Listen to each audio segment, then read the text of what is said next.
নমস্কার। এই অবগাহন সাহিত্য পত্রিকায় আপনাদের সকলকে স্বাগত জানাই। অবগাহন সাহিত্য পত্রিকার যে ধারাবাহিক আলোচনা চক্র যা শুরু হয়েছিল আগস্ট মাসে, আজকে 30শে ডিসেম্বর, আর একটা মাত্র দিন এই বছরের। আমরা আজকে যাকে নিয়েই এই অনুষ্ঠানের আয়োজন করেছি, তিনি বাংলা সাহিত্য ও সংস্কৃতি জগতের এক বিদগ্ধ মানুষ, সৌমিত্র চট্টোপাধ্যায়।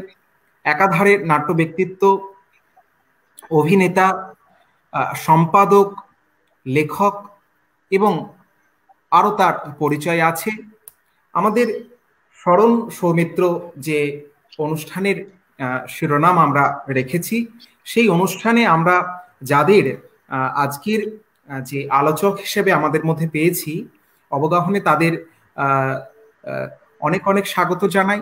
আপনারা জানেন যে অবগাহনে পঞ্চমবারের জন্য আমরা পেয়েছি কথাকার তপন বন্দ্যোপাধ্যায় স্যারকে। অবগাহনে আবারও আমরা স্বাগত জানাই।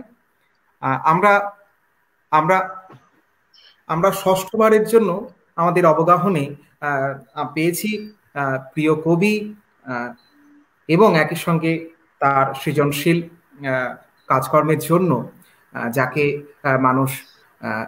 মানুষের মুখে তার তার পরিচিতি রয়েছে। আমরা পেয়েছি কবি সৈয়দ হাসমত জালাল, আমাদের জালালদাকেও আমরা অবগাহনে আবারও স্বাগত জানাই। এবং আমরা দ্বিতীয়বারের জন্য আমাদের মধ্যে পেয়েছি নন্দিতা ব্যানার্জি। তিনি বর্তমানে অধ্যাপনা করছেন সিধু কানু বিরসা বিশ্ববিদ্যালয়ে। আমরা তাকেও অবগাহনে আবারও অনেক অনেক স্বাগত জানাই। তো আমরা এবার সরাসরি আমাদের যে আলোচনা, সেই আলোচনায় প্রবেশ করব। আমরা প্রথমেই কথাকার তপন বন্দ্যোপাধ্যায়, তার কাছে আমরা চলে যাব। আপনারা হয়তো অনেকেই জানেন বা জানেন না যে তপনবাবুর সঙ্গে সৌমিত্র চট্টোপাধ্যায়ের একটা বড় বড় আলাপচারিতাও হয়েছে দীর্ঘ সময়, এবং উনি উনি ব্যক্তিগত পর্যায়েও তার লেখার সঙ্গে, তার কাজকর্মের সঙ্গে দীর্ঘদিন ধরে দেখে এসছেন। তো আমরা তার কাছে এবার চলে যাব সরাসরি তার কথায়। স্যার, আপনি এবার। এই অবগাহন পত্রিকার তরফ থেকে আজকে যে স্মৃতিচারণার আয়োজন করা হয়েছে, যার সম্পর্কে এই আয়োজন, সৌমিত্র চট্টোপাধ্যায়, তিনি সত্যি আমাদের সেরা বাঙালিদের মধ্যে একজন। তাকে অধিকাংশ মানুষ চেনেন চলচ্চিত্রের অভিনেতা হিসাবে, কিন্তু তার বাইরে যে অজস্র রকমের প্রতিভা আছে তা সর্বসাধারণের মধ্যে তেমন প্রচারিত নয়। চলচ্চিত্রের বাইরে তিনি বহু নাটক অভিনয় করেছেন, পরিচালনা করেছেন বহু মঞ্চ সফল নাটক, এমনকি মঞ্চে প্রয়োজনে তিনি লিখেছেন একাধিক নাটক, বহু নাটক বিদেশি নাটক থেকে অনুবাদ করেছেন। আমি নিশ্চিত বাংলা অভিনয়ের জগতে এরকম সর্বতোমুখী প্রতিভার অধিকারী সৌমিত্র চট্টোপাধ্যায়ের ধারে কাছে কেউ নেই। তাছাড়া সুকণ্ঠের অধিকারী হওয়ার ফলে আবৃত্তি জগতেও তিনি এক সেরা নাম। তার আবৃত্তির অডিও এবং ভিডিও গত কয়েকদিন ধরে ঘরে ঘরে ঘুরছে, বাজছে। আর আশ্চর্য, তার গানের ভিডিও এখন ঘরে ঘরে। আর এটা বলি, তার অন্য পরিচয় যেটা খুব কম মানুষ জানেন, তার কবি ও লেখক পরিচয়ের কথা। তিনি যে উচ্চাঙ্গের কবিতা লেখেন, তার অনেকগুলি কবিতার বই আছে। তার গদ্য সাহিত্য যে যথেষ্ট উচ্চমানের, তার দুখণ্ডের গদ্য সংগ্রহ আছে, তা হয়তো অনেকেই জানেন বা অনেকেই হয়তো এখনো পড়েননি। তিনি যদি অভিনেতা নাও হতেন, তবে তার অন্য পরিচয়গুলি আরো প্রচারিত হতো মানুষের মধ্যে। একটা কবিতার দিয়ে একটু শুরু করি। তার পরিচয়। জলপ্রপাতের ধারে দাঁড়াবো বলে এই বই থেকে, রাত্রি যাকে ঘুম দেয় না এবং সারা রাত তাদের কথা মনে হয়, নক্ষত্ররা আমাকে ঘুমোতে দেয় না, এবং না ভুল হয়ে গেল একটু, রাত্রি যাকে ঘুম দেয় না সে হিমের মধ্যে বাইরে এসে দাঁড়ায়, জঙ্গলে বিস্মিত অন্ধকার স্তব্ধতার মধ্যে কথাগুলি রোমাঞ্চিত হয়ে ওঠে। শোনা যাচ্ছে না? শোনা যাচ্ছে না? শোনা যাচ্ছে। অরিন্দ্রজিৎ তুমি মিউট করে দাও সবাইকে, নন্দিতাকেও মিউট করে দাও। হ্যাঁ শোনা যাচ্ছে, তখন দা বলুন। নক্ষত্ররা আমাকে ঘুমোতে দেয় না এবং সারা তাদের কথা মনে হয়, যাদের হারিয়েছি। আমি যেন সারাদিন পথ হাঁটি, কোনখানে যাব। নক্ষত্ররা আমায় এসব প্রশ্নে জাগিয়ে রাখে। নক্ষত্রের কাছেই ছায়াপথ আমার প্রেম। রাত্রি যাকে ঘুম দেয় না, হিমের মধ্যে দাঁড়িয়ে সে শিবির পাহারা দেয়। আমি তার সঙ্গে যে ব্যক্তিগত আলাপচারিতা একটু পরে আসি। আমি বলি যে এই যে কবিতার বই যখন আমি প্রথম পড়ি, আমি খুব বিস্মিত হয়েছিলাম যে এত ব্যস্ত মানুষ, এত বহুমুখী মানুষ কিভাবে কবিতায় এত সময় দিয়েছেন এবং কবিতাটা অন্য স্তরে নিয়ে গেছেন।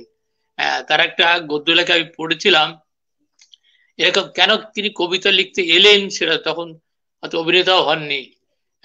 কবিতা লেখাটা তার শুরু হয়েছিল যখন তিনি ক্লাস 10-এ পড়েন। তিনি লিখছেন যে এক্স্যাক্টলি কবে আমার মনে নেই, কিন্তু একটা সুন্দর বাড়িতে আমরা থাকতাম গঙ্গার ধারে। সেদিক থেকে দেখতে গেলে তার একটা লেখার পরিবেশ ছিল। আমার বাবার বদলির চাকুরি ছিল, চাকুরির সূত্রে বিভিন্ন জায়গায় ঘুরতেন। আমার মনে হয় শৈশবটা যেখানে অতিবাহিত করে মানুষ, এবং বিশেষ করে তার আশেপাশে যদি প্রকৃতি থাকে, তাহলে সেটা আপনি মনের মধ্যে চলে আসে। তার জন্য কোনো মনোনিবেশ দরকার হয় না। আমাদের সেই জলঙ্গি নদী, সুন্দর বাঁধ, ফলের বাগান, এইসব দিয়ে প্রকৃতির সঙ্গে একটা যোগাযোগ তৈরি হয়ে গেছে। এটা পড়তে গিয়ে আমার নিজের শৈশবের কথা মনে পড়ছে। আমার বাড়ি একেবারে ইচ্ছামতি নদীর ধারেই ছিল, এবং আমি এই মুহূর্তে একটা আত্মজীবনী লিখছি, তাতে ইচ্ছামতি এবং কিভাবে আমার জীবনকে জুড়ে রেখেছে সেটাই লিখছিলাম গত কয়েকদিন ধরে আর কি। এই মানুষটা যেমন জীবনানন্দ দাশ, তার সম্পর্কে তার যে মন্তব্য শুনি আমরা, রবীন্দ্রনাথের ভাষাতেই জীবনানন্দের মতো এত বড় কবি জন্মেছেন। জীবনানন্দকে কোথায় রাখবো আমি ভেবে পাই না। বাংলায় শুদ্ধ কবি বলে যদি বাঁচতে বলো, আমি বলবো জীবনানন্দ দাশ। কত কম ছন্দের ভ্যারাইটি, কিন্তু তার মধ্যেও কি করে ওরকম একটা বিশ্ববোধ এসেছিল সেটাই বিস্ময়। এই যে মানুষটা, যে কবি সত্তা আমরা দেখছি, আসলে তার সমস্ত অভিনয় সত্তার বাইরের একটা সত্তা, যে সত্তাও কিন্তু তার বোধ, তার অনুভূতি, তার গদ্য সংগ্রহ পড়লে বোঝা যায় তিনি কত দিক নিয়ে ভাবতেন আর কি। সেই মানুষটার সঙ্গে আমার আলাপ হয়েছিল বলি কবে, 90-এর দশকে, গত শতকের। আমার এক বন্ধু ছিল, তার নাম শোভন মিত্র। যখন কবিতা লেখালেখি করতাম, আমার একটা পত্রিকা ছিল বাংলার মুখ, তাতে শোভন মিত্র কবিতা লিখত। সেই শোভন মিত্র অনেকদিন পরে একদিন 90-এর দশকে আমার সঙ্গে সে আলাপ বললো যে আমার নাম এখন আর শোভন মিত্র নেই, আমার নাম রাজা মিত্র। তোমার একটা গল্প পড়লাম, ফড়িং হইল পক্ষী, এটা নিয়ে আমি একটা শর্ট ফিল্ম করব। তা আমি তো খুব আনন্দিত, বললাম ঠিক আছে করো। এবং সেই গল্প নিয়ে যে সিনেমাটা করেছিল 45 মিনিটের শর্ট ফিল্ম, যতনের জমি, সেই ছবিটা রাষ্ট্রপতি স্বর্ণকমল পুরস্কার পেয়েছিল। রাজা মিত্র তখন থেকে বিখ্যাত হয়ে ওঠে। তখন তার কিছুদিন পর আমার কাছে এলো, বললো যে আমি একটা ফুল লেংথ ফিচার ফিল্ম করছি, তার নাম একটি জীবন। এই নামে বুদ্ধদেব বসুর একটি গল্প ছিল।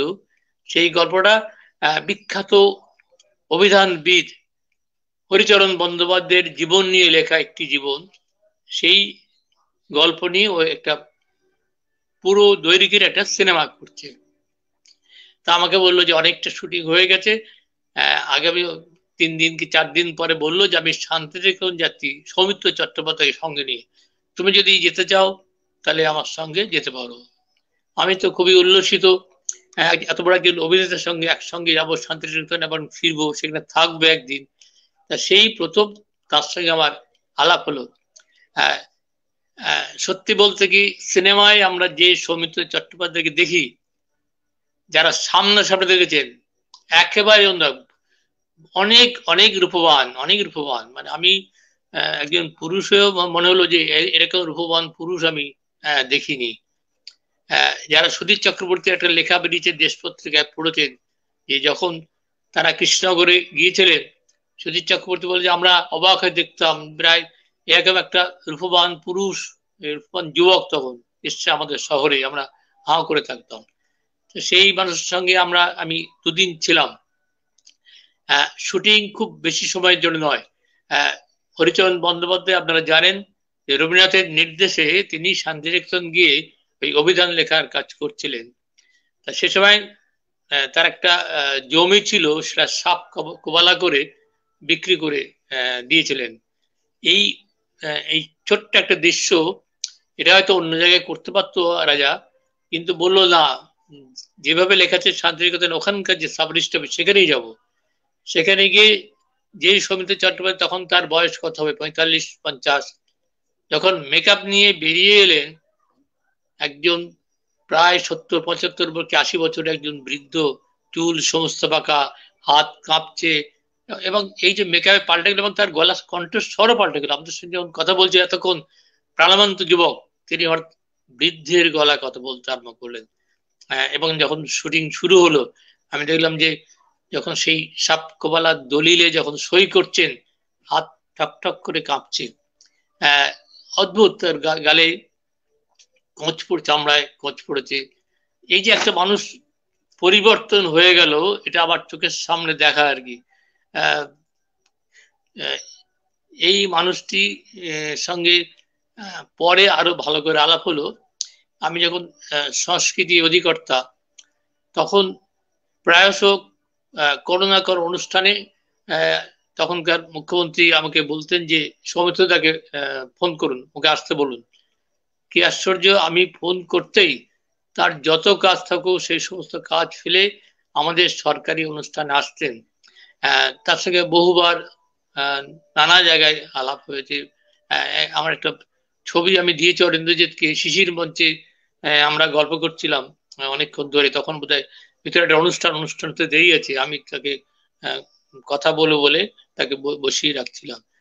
তা আমি আগের বার যখন আমার সঙ্গে দেখা হয়েছিল শান্তিনিকেতনে, আমি কিন্তু আমার লেখক পরিচয় হোক, কবি পরিচয় বলিনি। এখানে একদিন তাকে একান্ত পেতে বললাম যে আমি একটু লেখালেখি করি, আমার একটু উপন্যাস আপনাকে আমি পড়তে দিতে চাই। তিনি বললেন হ্যাঁ পাঠিয়ে দেবেন। তা আমি তার বাড়িতে পাঠিয়ে দিয়েছিলাম। তারপরে আমি যা হয় কাজের ফাঁকে ভুলে গেছি। প্রায় 3-4 মাস পরে তার সঙ্গে একদিন দেখা হতে বলেন, হ্যাঁ আপনার বইটা পড়েছি। শুধু পড়েছে বললেন না, সে বইয়ের ভিতরের কন্টেন্ট সম্পর্ক বললেন।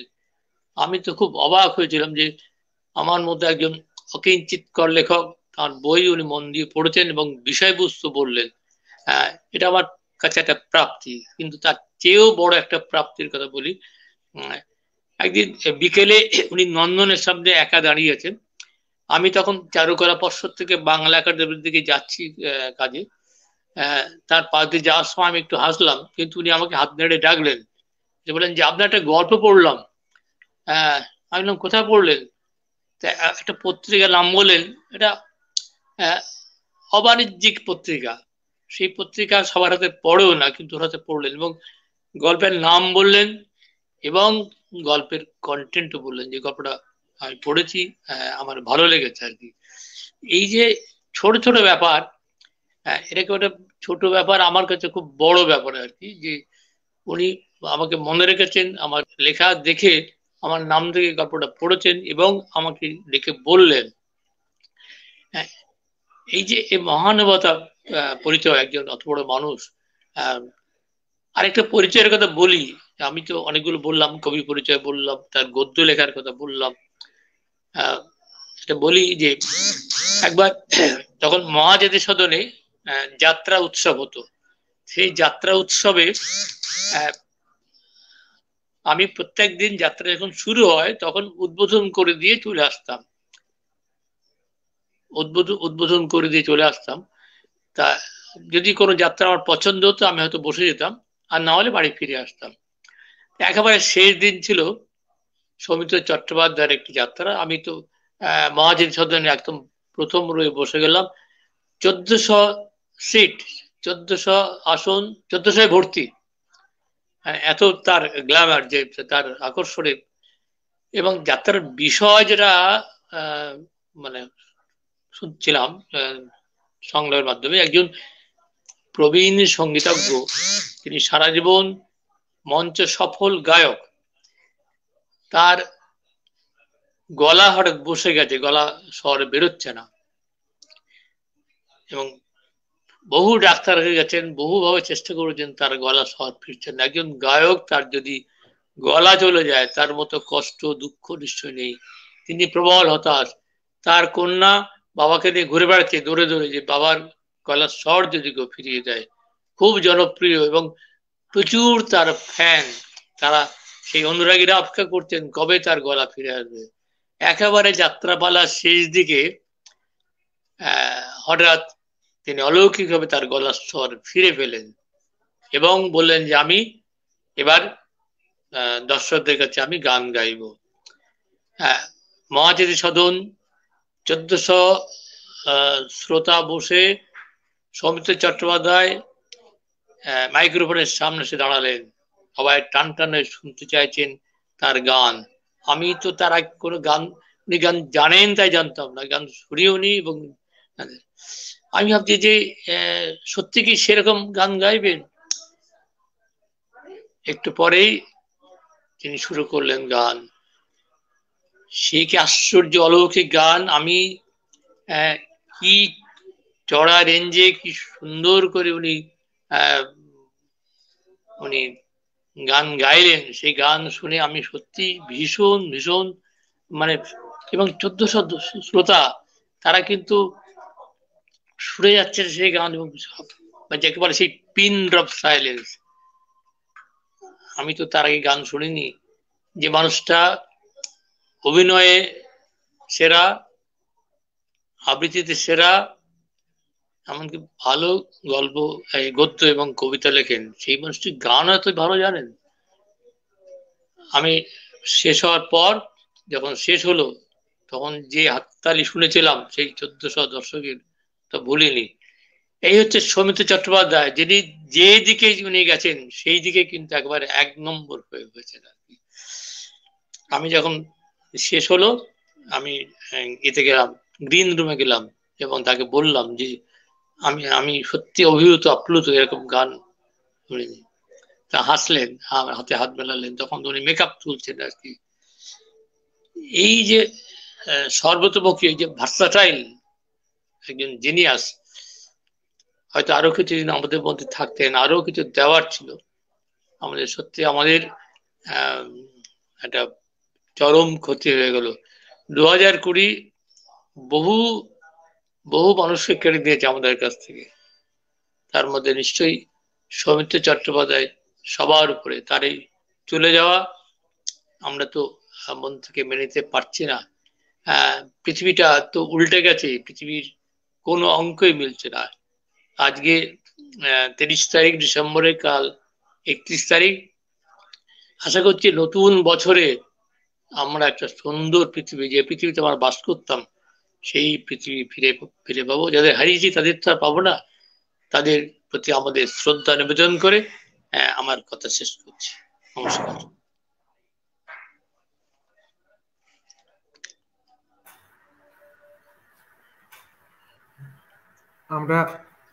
আমরা এতক্ষণ কথাকার তপন বন্দ্যোপাধ্যায়ের স্মৃতিচারণা, তার সঙ্গে সৌমিত্র চট্টোপাধ্যায়ের যে নানা পর্যায়ে আলোচনা শুনলাম। আমার মনে হয় যে যারা এখনো আমাদের এই লাইভ শুনছেন এবং পরবর্তীকালেও শুনবেন, তাদের ক্ষেত্রে এই আলোচনার একটা গুরুত্ব অবশ্যই রয়েছে।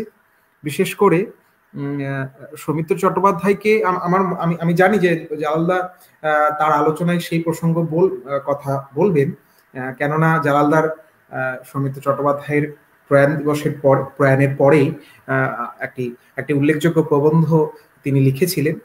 আপনারা হয়তো সেই প্রবন্ধের কথা জানেন অনেকেই। তো এই যে সিনেমা জগতের বাইরের যে সৌমিত্র চট্টোপাধ্যায়, কবিতার সৌমিত্র চট্টোপাধ্যায়, সম্পাদকের যে ভূমিকায় সৌমিত্র চট্টোপাধ্যায়, তার যে ক্ষেত্রগুলিকেও কিন্তু আমরা আজকে এই আলোচনার মধ্যে জেনে নেব। আমরা এবার সরাসরি চলে যাব জালালদার কাছে। আমরা ধন্যবাদ জানাই তপন বন্দ্যোপাধ্যায়কে। স্যারের বিভিন্ন আরো একটি অনুষ্ঠান রয়েছে এবং বেশ কিছু, আপনারা জানেন যে বইমেলা খুব কাছে, ফলে স্যার নানাবিধ ব্যস্ততার মধ্যেও যে আমাদের সময় দিয়েছেন তার জন্য আমরা তার কাছে আমি শুনবো, আমি আছি এসে। ঠিক আছে। হ্যাঁ, আমি শুরু করি। জালালদা আপনি।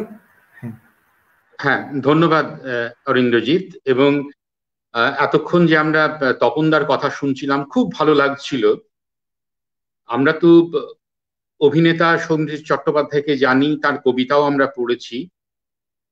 মানুষ হিসেবে যারা তাকে দেখেননি, তো একজন ব্যক্তি মানুষ হিসেবে সৌমিত্র চট্টোপাধ্যায় সম্পর্কেও একটা খুব স্পষ্ট ধারণা তারা নিশ্চয়ই পেলেন তপনদার কথা শুনতে শুনতে। আমার তো খুব ভালো লাগছিল। সৌমিত্র চট্টোপাধ্যায়কে আমারও দেখার সুযোগ হয়েছিল, ফলে খুব মিলে যাচ্ছিল তপনদার কথাগুলো শুনতে শুনতে। আমি অরিন্দ্রজিৎ আজকেই বলছিল যে যদি সৌমিত্র চট্টোপাধ্যায়ের কবিতা নিয়ে কিছু কথা বলি, আমি বলবো। আমি প্রথমে যেটা বলি যে এই যে তপনদা যেটা বলছিলেন যে একজন সেরা বাঙালি এবং একজন অভিনেতা, কিন্তু এত বহু শিল্পের বহু ক্ষেত্রে তিনি সমানভাবে সাবলীলভাবে খুব স্বাচ্ছন্দ্যের সঙ্গে তিনি বিচরণ করেছেন, এটা অন্তত এই মুহূর্তে আমরা কোনো অভিনেতাকে সত্যিই তার ধারে কাছে আমরা দেখতে পাচ্ছি না। ফলে আমি একটা লেখা লিখেছিলাম যে একটা দীর্ঘ ঐতিহ্যের অবসান। আমি অবসান কেন বলেছিলাম আমি বলি।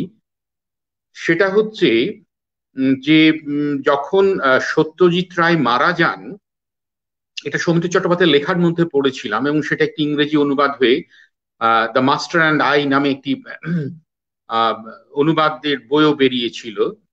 তো তাতে সৌমিত্র চট্টোপাধ্যায় বলছেন যে যখন সত্যজিৎ রায় মারা গেছেন, তো তার ওই মৃতদেহের পাশে দাঁড়িয়ে একেবারে খুব শোকস্তব্ধ হতবিহ্বল সৌমিত্র চট্টোপাধ্যায় তার কান্না থামাতে পারছেন না।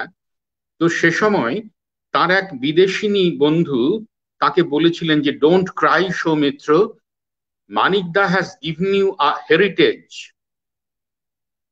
মানিকদা মানে সত্যজিৎ রায়।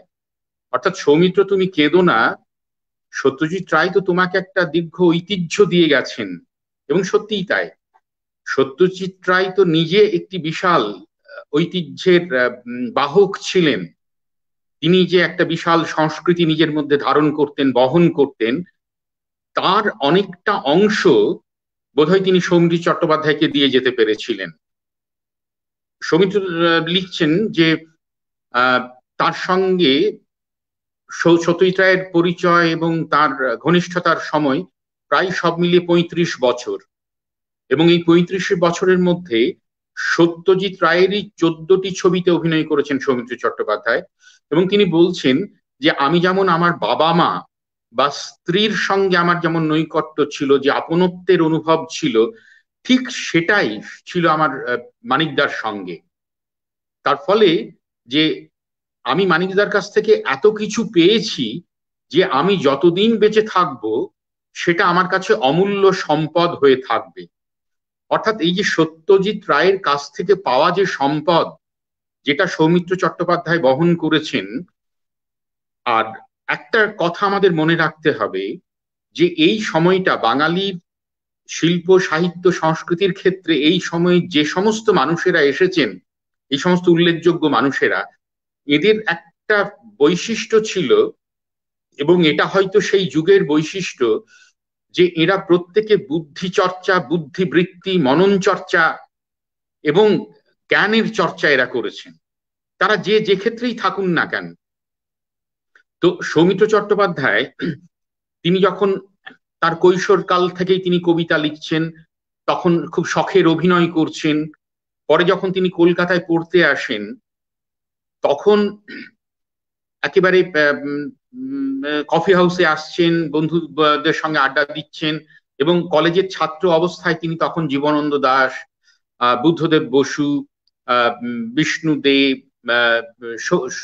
সুভাষ মুখোপাধ্যায়, এদের সমস্ত কবিতা পড়ছেন, সমর সেন, এদের কবিতা পড়তে পড়তে তখন খুব স্বাভাবিকভাবে কবিতার প্রতি একটা খুব সিরিয়াসনেস তৈরি হয় তার ভাবনা চিন্তার মধ্যেও। আর বন্ধু হিসেবে পান তখন শক্তি চট্টোপাধ্যায়কে।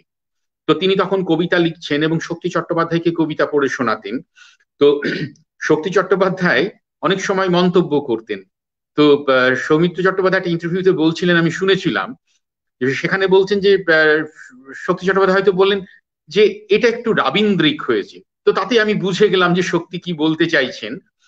আর তখন তো রবীন্দ্রনাথকে অতিক্রম করার একটা প্রবণতা সমস্ত কবিদের মধ্যে, বিশেষ করে 30 দশকের কবিরা, তারা তো একেবারে প্রকাশ্যেই তারা অস্বীকার করতে চাইছেন খুব শ্রদ্ধা ভরেই, কারণ তারা বুঝেছিলেন যে রবীন্দ্রনাথের প্রভাব থেকে বেরোতে না পারলে বাংলা কবিতায় নতুন কিছু লেখা সম্ভব হবে না। তো যাই হোক, তো শক্তি চট্টোপাধ্যায় যখন বললেন এটা একটু রাবীন্দ্রিক, সৌমিত্রদা বুঝে গেলেন যে এটা আসলে একটু বদলানো দরকার, বা সেটাকে হয়তো বাতিল করে দিলেন। এবং এই শক্তি চট্টোপাধ্যায়ের আগ্রহেই তিনি তার প্রকাশক এনে হাজির করেছিলেন, এবং সৌমিত্র চট্টোপাধ্যায়ের প্রথম বই যে জলপ্রপাতের ধারে দাঁড়াবো বলে, এই বইটি প্রকাশিত হয়েছিল। এখন যেটা হচ্ছে যে আমরা দেখতে পাই যে সেই সময় বাঙালি বাড়িতেও, প্রতিটি সাধারণ শিক্ষিত মধ্যবিত্ত বাড়িতেও একটা সাহিত্য পাঠের, সাহিত্য চর্চার একটা পরিবেশ থাকতো, বা তাদের মধ্যে সেই প্রবণতা ছিল। আর সৌমিত্র চট্টোপাধ্যায় তিনি অভিনয় করছেন প্রথম দিকে, তখন সেটা শখের, কিন্তু যখন কলেজের শেষের দিকে, তো তিনি তখন শিশির ভাদুড়ির অভিনয় দেখলেন এবং শিশির ভাদুড়ির সঙ্গে তার পরিচয় হলো। শিশির ভাদুড়ির দু একটি নাটকে তিনি অভিনয় করেছেন শিশির ভাদুড়ির সঙ্গে, এবং তখন তিনি কোথাও একটা মনে মনে প্রতিজ্ঞা করেছিলেন যে তিনি অভিনয় জগতের মধ্যেই পুরোপুরি চলে যাবেন। কিন্তু আমরা দেখেছি যে অভিনয়ে যারা যান তারা হয়তো খুব ভালো অভিনয় করতে পারেন, ভালো গান গাইতে পারেন ইত্যাদি, কিন্তু এই যে মনন চর্চার যে জায়গাটা, এইখানটাই বোধহয় সবাইকে ছাপিয়ে গেছেন সৌমিত্র চট্টোপাধ্যায়। তিনি তখন কবিতা লিখছেন এবং তার বন্ধু নির্মাল্য আচার্য, তার সঙ্গে তিনি এক্ষণ নামে একটি সাহিত্য পত্রিকা শুরু করলেন, সেটা 1961 সাল, এবং এই এক্ষণ নামটিও দিয়েছিলেন সত্যজিৎ রায়। এক্ষণ পত্রিকার প্রচ্ছদ এঁকে দিয়েছিলেন সত্যজিৎ রায়। তো এই এক্ষণ পত্রিকাটি এত ব্যতিক্রমী ছিল যে সেটা খুব গতানুগতিক বা বাণিজ্যিক লেখা ছাপার জন্য এই পত্রিকা নয়, তারা অত্যন্ত সিরিয়াস একটা সাহিত্যের কাগজ করেছিলেন, এবং যেখানে কমল কুমার মজুমদারের লেখা, অমিয় ভূষণ মজুমদারের লেখা, এই সমস্ত ব্যতিক্রমী লেখা সেখানে প্রকাশ পেয়েছিল। এবং সে সময়কার কবিরা, লেখকরা, তাদের লেখা যদি এক্ষণে প্রকাশিত হতো, তারা অত্যন্ত গৌরব অনুভব করতেন, গর্ববোধ করতেন যে এক্ষণে তারা লিখেছেন। তো ইতিমধ্যে সৌমিত্র চট্টোপাধ্যায় কিন্তু বেশ কয়েকটি ছবিতে অভিনয় করে ফেলেছেন।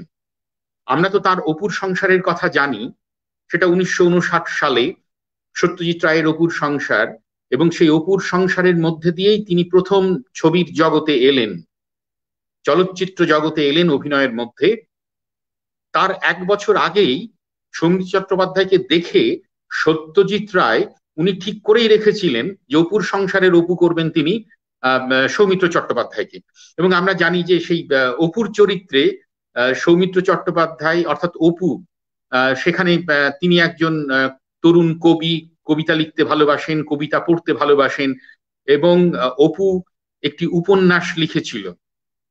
তো যখন সেই অপর্ণা, শর্মিলা ঠাকুর, একটা কম বয়সের শর্মিলা ঠাকুর ওই যে অপর্ণার চরিত্রে অভিনয় করেছিলেন, তো এই অপু এবং অপর্ণা সে সময়কার বাঙালিদের মধ্যে তো প্রবল আলোড়ন তুলেছিল, এবং অপু এবং অপর্ণার এই যে ছোট ছোট সংলাপ, অপুর ওই যে সিগারেট খাওয়া এবং অপর্ণার তাতে বাধা দেওয়া, একটা চিরকুট সেই সিগারেটের প্যাকেটের মধ্যে রেখে দেওয়া, যে খাবার পরে একটা, ইত্যাদি, এই যে বিষয়গুলো, তো তখন আপামর বাঙালিকে খুব নাড়া দিয়েছিল।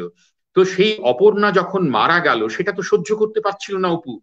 সে বনে জঙ্গলে ঘুরছে এবং একদিন সে সেই পাহাড়ের উপর থেকে একদিন তার সেই অপ্রকাশিত সেই তার উপন্যাসের পাণ্ডুলিপি সে উড়িয়ে দিল বাতাসে। ব্যক্তিগতভাবে এই দৃশ্যটি আমাকে খুব হন্ট করে, এখনো মনে পড়লে আমি ভীষণ শিহরিত বোধ করি, যে একজন সে তার একটি অপ্রকাশিত উপন্যাসের পাণ্ডুলিপি শুধুমাত্র তার একেবারে প্রাণাধিক তার স্ত্রীর প্রয়াণের ফলে, তার মৃত্যুতে এতটাই তিনি শোকাহত যে তার জীবনের স্বপ্নকেও তিনি উড়িয়ে দিচ্ছেন ওইভাবে। এবং সেই পাণ্ডুলিপির সেই কাগজগুলো যখন ঘুরে ঘুরে যখন সেই খাদের মধ্যে মিশে যাচ্ছে, পাহাড়ের উপর থেকে জঙ্গলের মধ্যে গাছপালার মধ্যে দিয়ে মিশে যাচ্ছে, ঠিক মনে হচ্ছে যেন কতগুলো পাখি ডানা মেলে উঠতে উঠতে উঠতে তারা অদৃশ্য হয়ে যাচ্ছে, একটা অসাধারণ দৃশ্য। কিংবা ওই যে তারপরে যখন সেই তার ছেলে কাজল প্রথমে তো আসতে চাইতো না অপুর কাছে, পরে যখন সে এলো তাকে নিয়ে এসে চলে যাচ্ছে, সেই কাজলকে তার কাঁধে বসিয়ে যখন হেঁটে যাচ্ছেন সৌমিত্র, তখন ওই যে তার সারা মুখে একটা হাসি ছড়িয়ে পড়ছে। তো এরকম একটা দুঃখের মধ্যেও ওই যে কোথাও একটা আনন্দের একটা আভাস ছড়িয়ে পড়ছে এবং এর মধ্যে দিয়ে শেষ হচ্ছে। তো এই যে অপু চরিত্রের সঙ্গে সৌমিত্র চট্টোপাধ্যায় একেবারে একাত্ম হয়ে গিয়েছিলেন, মানে ওই অপুকে আর আমরা সৌমিত্র চট্টোপাধ্যায়কে যেন আলাদা করতে পারতাম না। এই প্রসঙ্গে বলি যে কবিতা এবং অভিনয়ের ক্ষেত্রে সৌমিত্র চট্টোপাধ্যায় নিজে কি মনে করতেন। সৌমিত্র চট্টোপাধ্যায় বলেছিলেন যে অভিনয়ের মধ্যে এমন একটা ব্যাপার থাকে যেখানে নিজেকে আড়াল করা যায়, অর্থাৎ একজন অভিনেতা যখন কোন একটি চরিত্রের মধ্যে প্রবেশ করছেন, একটি চরিত্রের অভিনয় করছেন, তখন সেই চরিত্রের আড়ালে নিজেকে তিনি রাখেন এবং তার মধ্যে থেকে আস্তে আস্তে আস্তে আস্তে তিনি সেই চরিত্রটি হয়ে ওঠেন। তার ফলে তখন মঞ্চে হোক পর্দায় হোক সেই চরিত্রটি ঘোরাফেরা করে, সেই চরিত্রটি সবকিছু হয়ে ওঠে।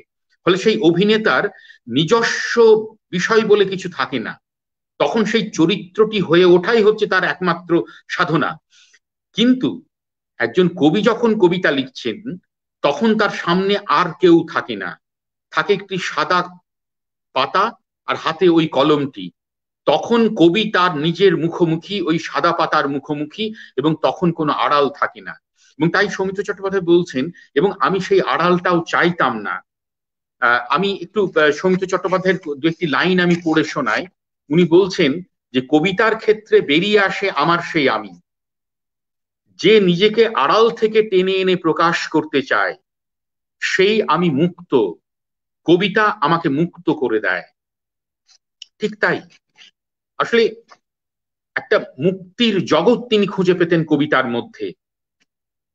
আর যেটা তপনদাও বললেন যে কৈশোরে তার তিনি কবিতা লেখা শুরু করেছিলেন, যেভাবে আর পাঁচটা বাঙালি ছেলে, শিক্ষিত বাঙালি ছেলে, সাহিত্য পড়া, শিল্পপ্রেমী বা সঙ্গীত প্রেমী ছেলেমেয়েরা যেভাবে লেখা শুরু করে, তিনি বলছেন যে আমি কবিতা লিখতে শুরু করেছিলাম কৈশোরের নতুন জন্মানো প্রেমাকাঙ্ক্ষার আন্দোলনে। অর্থাৎ একটা প্রেমের অনুভূতি তখন মনের মধ্যে তৈরি হয়েছে, ফলে তিনি কবিতা লিখছেন। কিন্তু বলছেন যে পরবর্তীকালে অবশ্য একটু একটু করে প্রকৃতি, সমাজ, বেঁচে থাকার অপরিহার্য অভিজ্ঞতাও কবিতার মধ্যে ফুটে উঠতে আরম্ভ হলো। কোনো বড় ভাব বা আদর্শের প্রভাবে আমার লেখা শুরু হয়নি। একটা অকপট স্বীকারোক্তি। তপনদাও তো তার কবিতা দিয়ে তার লেখালেখির জীবন শুরু, আমারও তাই। তো আমরা সবাই জানি যখন আমরা লিখি, লেখার তাগিদে কোথাও নিজেকে একটা আত্মপ্রকাশের তাগিদ থেকে লিখি, তখন বোধহয় বেশিরভাগের ক্ষেত্রেই যে খুব যে একটা বড় ভাব, খুব একটা বড় আদর্শ নিয়ে আমরা লিখতে আসি না। কিন্তু পরবর্তী সময়ে যখন তার একটা কবি ব্যক্তিত্ব তৈরি হয়, চারপাশের সমাজ সম্পর্কে সচেতনতা তৈরি হয়, রাজনৈতিক চেতনা তৈরি হয়, তখন নিশ্চয়ই তার মধ্যে একটা আদর্শ, একটা বড় ভাব তখন কাজ করে, যেটা আমরা সৌমিত্র চট্টোপাধ্যায়ের মধ্যে আমরা দেখেছি।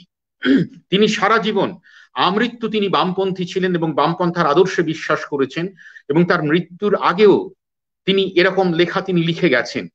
তো পরবর্তী সময়ে তার সেই আদর্শ, তার সেই একটা বড় চিন্তা চেতনার জগৎ তো নিশ্চয়ই তৈরি হয়েছিল, কিন্তু লেখার শুরুর দিকে নিশ্চয়ই সেটা হয়নি।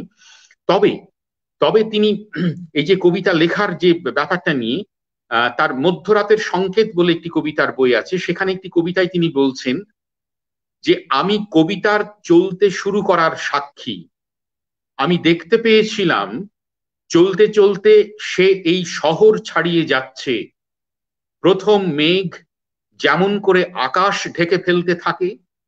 কি চমৎকার কথা! প্রথম মেঘ যেমন করে আকাশ ঢেকে ফেলতে থাকে, ঠিক সেভাবেই যেন কবিতাও যেন সেই একজন মানুষের জীবনের আকাশ হোক, ভাবনার আকাশ হোক ঢেকে ফেলছে, এবং সেই কবিতা এই শহর ছাড়িয়ে চলে যাচ্ছে।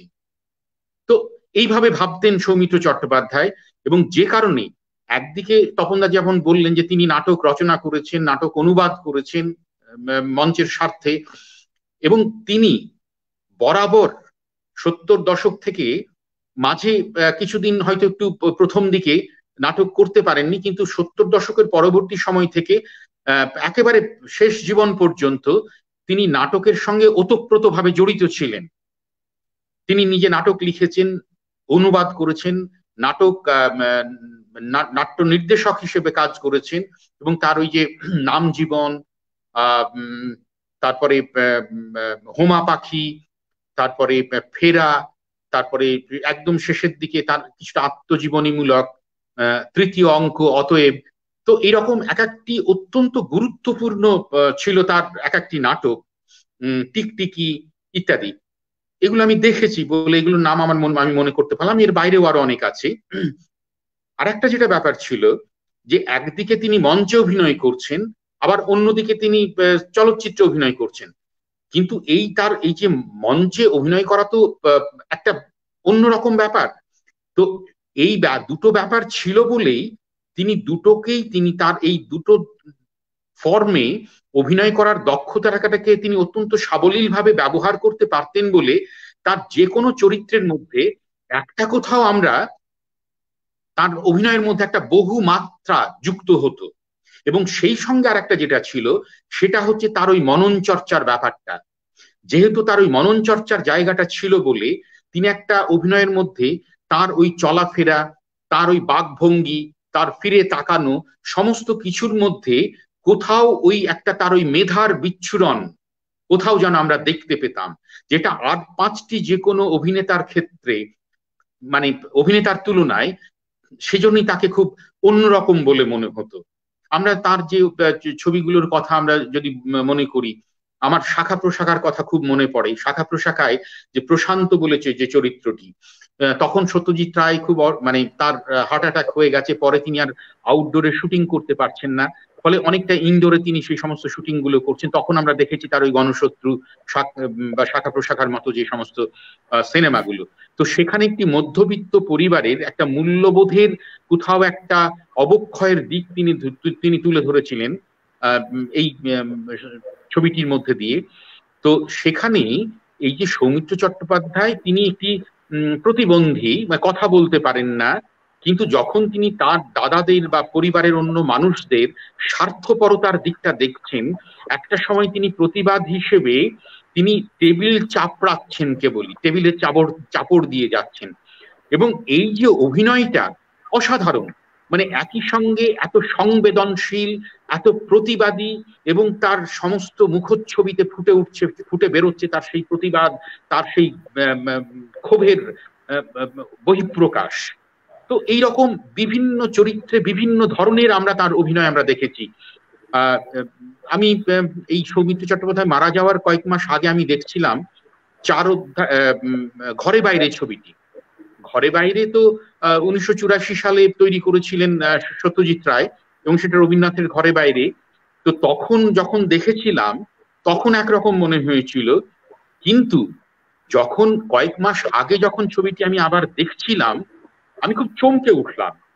এক তো হচ্ছে ছবিটির কন্টেন্ট, একদিকে ওই যে সন্দীপ চরিত্রে যেটাই অভিনয় করেছিলেন সৌমিত্র চট্টোপাধ্যায়, এই সন্দীপ চরিত্রটি হচ্ছে একটা উগ্র জাতীয়তাবাদী চরিত্র, যারা স্বদেশী আন্দোলনের নামে যারা বিদেশি পণ্যদ্রব্য পোড়াচ্ছে, যারা এমনকি দাঙ্গা বাঁধিয়ে দিতে চাইছে, যখন তারা সফল হচ্ছে না, তখন সাধারণ গরিবদের সঙ্গে, গরিব মুসলমান চাষিদের সঙ্গে একটা হিন্দুদের দাঙ্গা বাঁধানোর চেষ্টা করছে। এবং তার বিপরীতে দাঁড়িয়ে নিখিলেশ চরিত্রটি, যে মানবতার আদর্শই যার কাছে সবচেয়ে বড় আদর্শ, তিনি দেশপ্রেমিক, কিন্তু একই সঙ্গে তিনি বৃহত্তর মানবতার আদর্শে তিনি বিশ্বাস করেন। তো আজকে যখন আমি এই ছবিটি দেখতে দেখতে আমি খুব চমকে উঠেছিলাম যে আমাদের দেশের, ভারতের আজকের যে রাজনৈতিক পরিস্থিতি, এবং সেখানে এই সন্দীপ চরিত্রের মতো আমরা দেখতে পাচ্ছি যে এক ধরনের উগ্র জাতীয়তাবাদ, তারা যখন তাদের এই উগ্র জাতীয়তাবাদকে নিজেদের দলীয় স্বার্থে ব্যবহার করতে চাইছে, এবং প্রয়োজনে তারা সাম্প্রদায়িক দাঙ্গা বাঁধাতেও তারা পিছপা হচ্ছে না। ঠিক আজকের যে ভারতবর্ষ, আমাদের যে এই উপমহাদেশের যে ছবি, সেইটি আমরা দেখতে পাচ্ছি ঘরে বাইরের মধ্যে।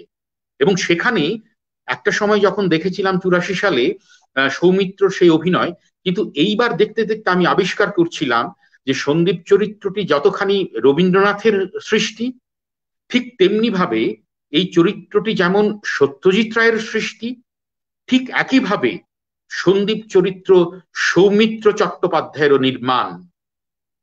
ফলে আমি দেখতে দেখতে ভীষণ খুব মুভড হচ্ছিলাম, আমি খুব শিহরিত হচ্ছিলাম। তো আসলে মহৎ শিল্প তাই হয় যে সময়ের সঙ্গে সঙ্গে তার ইন্টারপ্রিটেশন বদলে যায়, তাকে আমরা নতুন মাত্রায় আমরা আবিষ্কার করতে শিখি। বা আজকে এই যে যেমন একটি জীবনের কথা শুনলাম, তপনদা বললেন, ছবিটি আমি দেখেছিলাম, অসাধারণ অভিনয় করেছিলেন একটি বৃদ্ধের ভূমিকায়। তারপরে এই যে আতঙ্ক ছবিতে মাস্টারমশাইয়ের চরিত্রে, যে মাস্টারমশাই আপনি কিছুই দেখেননি, তার ছাত্ররাই তাকে শাসানি দিচ্ছে ঠান্ডা গলায়। কিংবা ওই যে কোনি ছবিতে যে খিদ্দার চরিত্র, ফাইট কোনি ফাইট, এগুলো তো প্রায় কিংবদন্তির মতো হয়ে গেছে আজকে। তো আমি যেটা বলতে চাইছি যে সৌমিত্র চট্টোপাধ্যায়ের এই চরিত্র চিত্রণের এই যে বহু মাত্রিকতা, এটা সম্ভব হয়েছিল যে তিনি শুধুমাত্র একজন বড় মাপের অভিনেতা ছিলেন শুধু সে কারণেই নয়, এই যে চরিত্রগুলোকে এত সাবলীল ভাবে তিনি ফুটিয়ে তুলতে পারতেন, তার একটাই কারণ ছিল যে সেটা হচ্ছে তার গণন চর্চার দিকটা। তিনি একেবারে খুব সাবলীল নৈপুণ্যে তিনি ওই চরিত্রের মধ্যে ঢুকে পড়তেন এবং তিনি নিজে সেই চরিত্রটি হয়ে উঠতে পারতেন। আমি আবার একটু কবিতার কাছে ফিরে আসি।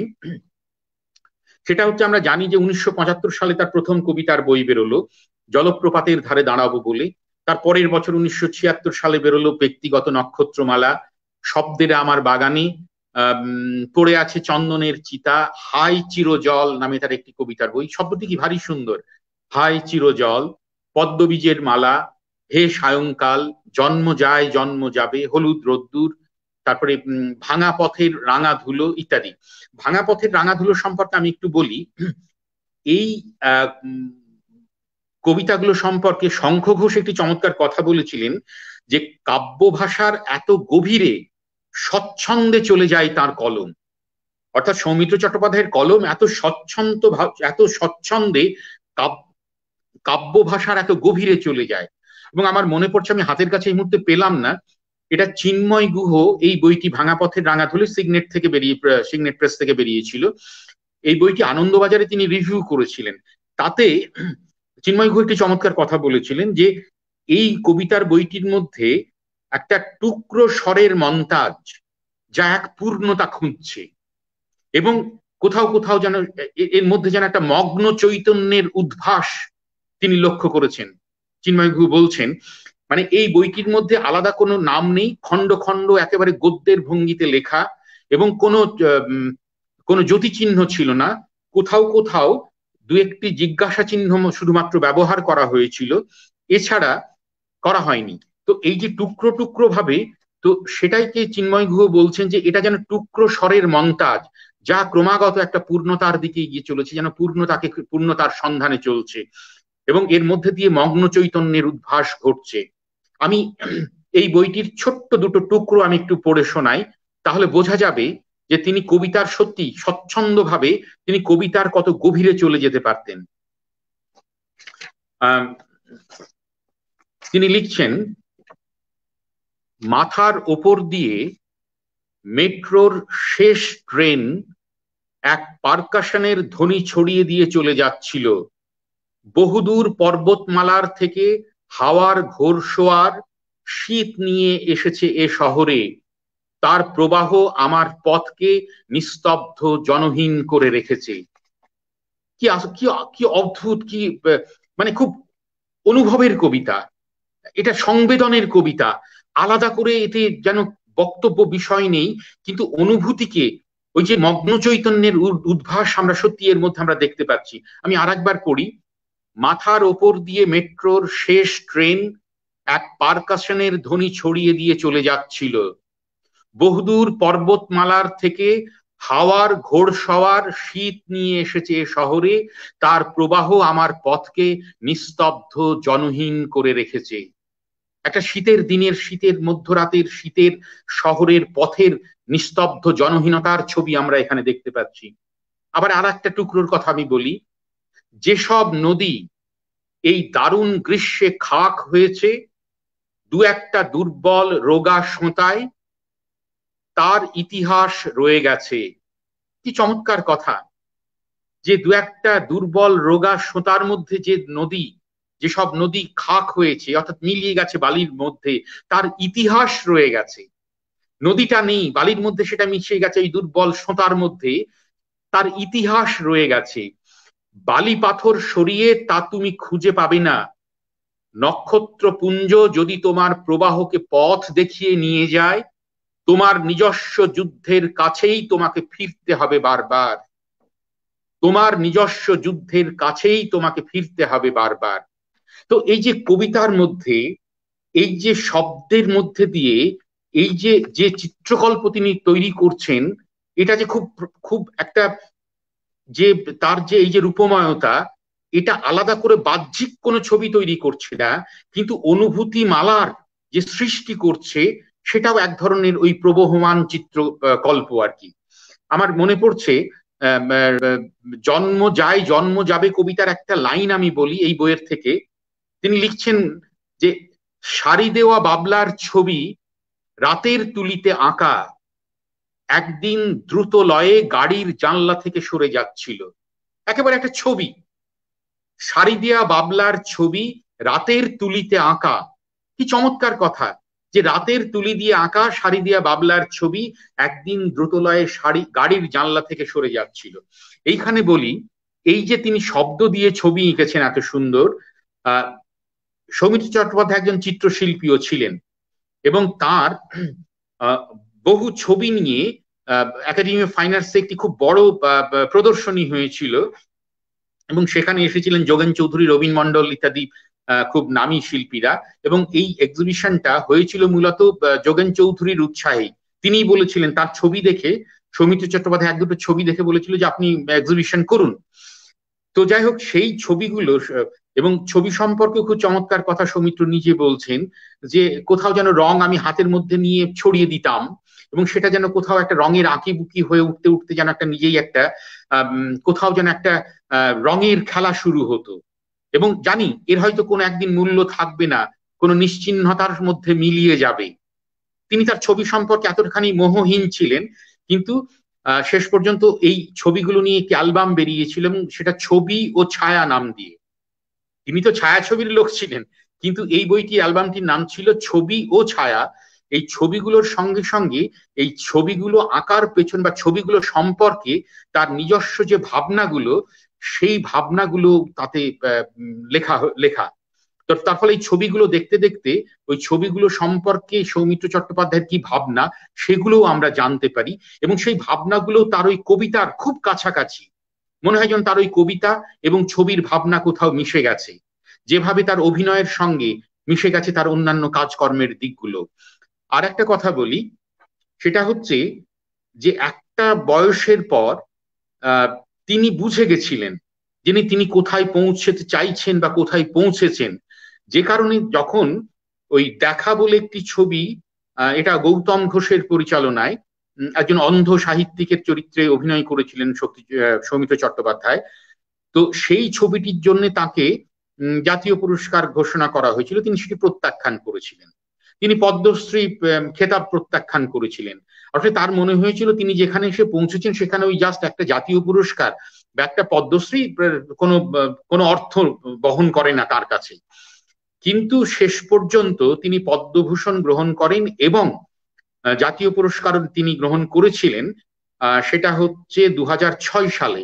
এবং তিনি বলেছিলেন যে আসলে আমার নিজের জন্য এটা প্রয়োজন নেই, কিন্তু আমার বহু দর্শক যারা আমার অনুরাগী আছে তারা ব্যথিত হন যে আমি পুরস্কৃত হচ্ছি না বা আমি পুরস্কার গ্রহণ করছি না, আমি তাদের কথা ভেবে আমি পুরস্কার গ্রহণ করেছি। 2006 সালে যখন তাকে এইভাবে পুরস্কার দেয়া হলো, তখন আমাদেরই এক বন্ধু দম্পতি বেঙ্গল ক্লাবে তাকে একটা ছোট্ট ঘরোয়া ভাবে সম্বর্ধনা দিয়েছিল, সেখানে আমিও আমন্ত্রিত ছিলাম। আমি সৌমিত্রদার কথা শুনেছি এবং আমি দেখেছিলাম যে পুরস্কার সম্পর্কে তিনি একেবারে নিষ্পৃহ। অন্যেরা তার এই জাতীয় পুরস্কার পাওয়া নিয়ে তাকে অভিনন্দন জানাচ্ছেন, তিনি কিন্তু একেবারে নিষ্পৃহ ছিলেন। কারণ তিনি এর থেকেও পরবর্তী সময়ে আরো অনেক বড় পুরস্কার পেয়েছেন। তিনি দাদা সাহেব ফালকে পুরস্কার পেয়েছেন, তিনি ফ্রান্সের সর্বোচ্চ যে অসামরিক পুরস্কার লিজিও দা নর বলে, অর্থাৎ লিজিয়ান অফ অনার, সেটা তিনি পেয়েছিলেন, যেটা সত্যজিৎ রায় পেয়েছিলেন। তো সত্যজিৎ রায়ের পরে তিনি ওই যে কথা বলছিলাম যে সত্যজিৎ রায়ের যে ঐতিহ্য তিনি বহন করে যাচ্ছিলেন, তারও একটা স্বীকৃতি বোধ হয় এই লিজিয়ন দা নর এই সম্মানের মধ্যে দিয়ে। আর একটা ছোট্ট কথা বলে আমি শেষ করি। ওই শিশির মঞ্চে একটি কবিতা পাঠের অনুষ্ঠানে সৌমিত্রদার সঙ্গে আমার প্রথম পরিচয়। তো সেদিন আমি কথা বলিনি, আমি সৌমিত্রদাকে দু একটা প্রশ্ন করেছিলাম এবং সৌমিত্রদার কাছ থেকে আমি কবিতা সম্পর্কে, তার ভাবনা সম্পর্কে তিনি বেশ কিছু কথা আমাকে বলেছিলেন। পরে জ্ঞান মঞ্চে একটি অনুষ্ঠানে সিরাজদাকে এবং সৌমিত্রদাকে একসঙ্গে সম্বর্ধিত করা হয়েছিল, সেই অনুষ্ঠানে আমিও ছিলাম। তো সেখানেও আমি তাকে খুব কাছ থেকে দেখেছিলাম। আর একটা কথা বলি, সেটা হচ্ছে যে সিরাজদার মৃত্যুর পরে তার স্মরণ সভার সময়ে প্রথম স্মরণ সভা হয়েছিল গোর্কি সদনে। তো তার একটি কার্ড, আমি আমন্ত্রণ পত্র আমি আমার ভাইপো গিয়ে আমি সৌমিত্রদার বাড়িতে দিয়ে এসেছিলাম। তো যেদিন স্মরণ সভা সেই দিন সকালে উনি আমাকে, একটু বেলার দিকে উনি আমাকে ফোন করলেন। আসলে সেদিন বললেন যে আমি একটু শুটিং এর কাজে আমি আটকে থাকবো, আমি হয়তো যেতে পারবো না, তো আমি এই জন্য ক্ষমা প্রার্থী, ঠিক এই ভাষায় বলবেন। এবং বহুক্ষণ আমার সঙ্গে ফোনে অন্তত মিনিট 15 তো কথা বলেছিলেন। তো তাতে আমি দেখেছিলাম যে সিরাজদার বিভিন্ন গল্পের, উপন্যাসের প্রসঙ্গে উনি আলোচনা করলেন, কথা বললেন, কিছু ব্যক্তিগত স্মৃতিচারণা তো করলেনই। দাদার লেখা কোনো উপন্যাসের এতে তিনি নিজে অভিনয় করেছিলেন সিনেমায়। তাছাড়া বললেন যে বৌদিকে সমবেদনা জানাবেন এবং সেই প্রসঙ্গে।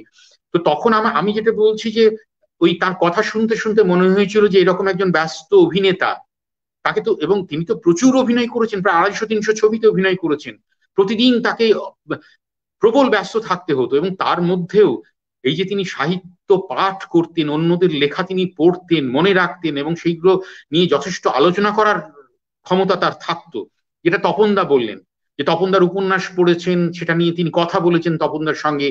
তার একটি ছোট পত্রিকায়, অবাণিজ্যিক পত্রিকায় তপনদার গল্প পড়েছেন এবং সেটা নিয়ে তিনি মনে রেখেছেন এবং তপনদাকে তাই নিয়ে বলছেন। এর পরিচয় আমি পেয়েছি। তো যাই হোক, আর একটা কথা বলে শেষ করি, সেটা হচ্ছে যে আমি তো মফস্বলে বেড়ে ওঠা, মুর্শিদাবাদ জেলায়। তো আমি যখন ক্লাস 11 অব্দি আমরা কোনো সিনেমা দেখার খুব একটা সুযোগ আমাদের ছিল না। তো 11 পাস করার পরে আমরা বহরমপুর শহরে, সেখানে কল্পনা বলে একটি সিনেমা হলে বাংলা ছবি আসতো। তো সেখানে আমি দেখেছিলাম 3 ভবনের পারে, প্রথম কদম ফুল এবং মাল্যদান। ওই হায়ার সেকেন্ডারি পরীক্ষার পরে পরপর 1-2 মাসের মধ্যে এই 3টে ছবি আমি দেখেছিলাম এবং সেই সিনেমায় প্রথম আমার সৌমিত্র চট্টোপাধ্যায়কে দেখা। তো যাই হোক, তো সেই সৌমিত্র অবশ্যই আলাদা, এই সৌমিত্র একেবারে অন্যরকম। মানে আমরা অপুর সংসারে, অশনি সংকেতে, শাখা প্রশাখায় বা হীরক রাজার দেশে বা ফেলুদা যে সৌমিত্রকে দেখি, এই সৌমিত্র তো সেই সৌমিত্র নয়।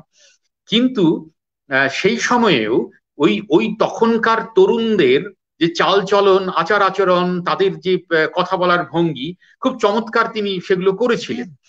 তো সেই সময় একদিন হঠাৎ রোববার সকালে শুনলাম যে সৌমিত্র চট্টোপাধ্যায় আসছেন। তো ওই সিনেমা হলটার একটা খোলা ছাদ, খোলা ব্যালকনি ছিল। তো তিনি সেখানে এসে দাঁড়াবেন, তিনি দেখা করবেন দর্শকদের সঙ্গে। খবরটা ছড়িয়ে যাওয়ায় প্রচুর ভিড় হয়ে গেছে। আর অদ্ভুত ঘটনাচক্রে আমি ওই ঠিক কল্পনা সিনেমা হলের ওই ব্যালকনিটির ঠিক 12-14 ফিট দূরে একটি বাড়িতে, পাশের বাড়িতে, তার দোতলার বারান্দায় আমি দাঁড়িয়ে। তো সৌমিত্র চট্টোপাধ্যায় বেরোবেন, ফলে আমিও দাঁড়িয়ে আছি। তো আমি দেখলাম সৌমিত্র চট্টোপাধ্যায় এলেন, এবং যেটা তপনদা বললেন যে সিনেমার পর্দায় যে সৌমিত্রকে দেখেছি, বাস্তবিক সৌমিত্র কিন্তু তার থেকে অনেক বেশি সুন্দর দেখতে। আমারও সেই কথা মনে হলো, প্রায় 6 ফুট লম্বা, একটা অত্যন্ত ফর্সা, বুকে একটা উজ্জ্বল ছাপ, এবং ওই যে আমার যেটা মনে হচ্ছে এটা খুব মেধাবী একটা একটা ছাপ তার মুখের মধ্যে, সেই উজ্জ্বলতা। তো তিনি নমস্কার করলেন, হাত নাড়লেন। তো ততদিন আমার এটা পারিবারিক সূত্রে আমার জানার সুযোগ ছিল এবং পড়ারও সুযোগ ছিল। ততদিন আমি সৌমিত্র চট্টোপাধ্যায়ের কিছু কবিতা পড়েছি, এবং তিনি এক্ষণ পত্রিকার সম্পাদক, এটাও আমি জেনে গেছি। ফলে সৌমিত্র চট্টোপাধ্যায়কে আমার ভালো লাগার আরো একটা কারণ এটা, কারণ তখন আমি নিজেও কবিতা লিখতে শুরু করেছি। আমার কবিতা প্রকাশিত হয়েছে বহরমপুরের মনীষ ঘটক সম্পাদিত বর্তিকা পত্রিকায়। ফলে ইনি শুধু নায়ক না, শুধু অভিনেতা নন, ইনি একজন কবি, ইনি একজন সম্পাদক, একটা লিটল ম্যাগাজিন সম্পাদনা করেন, একটা ব্যতিক্রমী পত্রিকার সম্পাদক, নিজে কবিতা লেখেন। ফলে সেই সৌমিত্রের কবিতা আমি পড়েছি। ফলে আমি যেন কোথাও সেই সৌমিত্রের প্রতি অনেক বেশি আমার ভালো লাগা তৈরি হয়ে গিয়েছিল। এবং পরে তো কাছের থেকে বেশ কয়েকবারই দেখেছি, সৌমিত্র চট্টোপাধ্যায়ের কবিতা পড়েছি। এবং আমি যে কথা বলেছিলাম যে একটি দীর্ঘ ঐতিহ্যের অবসান এই কারণে, কারণ এখনকার বাঙালি, এখনকার সাধারণ বাঙালি ওই শিক্ষা, ওই বুদ্ধিবৃত্তি, ওই মেধা চর্চার থেকে অনেকটা দূরে সরে এসেছে। এটা খুব অপ্রিয় সত্য। এটা অনেকের হয়তো শুনে খারাপ লাগবে, আমারও ভাবতে খারাপ লাগে, কিন্তু এটা একটা অপ্রিয় সত্য যে আজকের বাঙালি সমাজ ওই মেধা চর্চার থেকে, ওই শিক্ষা চর্চার থেকে, আমি সাধারণ মানুষ বাঙালির যে প্রবণতা সেটার কথা বলছি, তার ফলে ওই যে চর্চার মধ্যে দিয়ে, যে যে বুদ্ধিবৃত্তির মধ্যে দিয়ে সৌমিত্র চট্টোপাধ্যায়দের আমরা পেয়েছি আমাদের শিল্পের জগতে, আমাদের সাহিত্যের জগতে, সংস্কৃতির জগতে, চিত্রকলার জগতে, আমাদের সঙ্গীতের জগতে, সেই ঐতিহ্য কোথাও বোধহয় একটা শেষ আমরা যেন পর্যায়ে এসে পড়েছি বলে মনে হয়।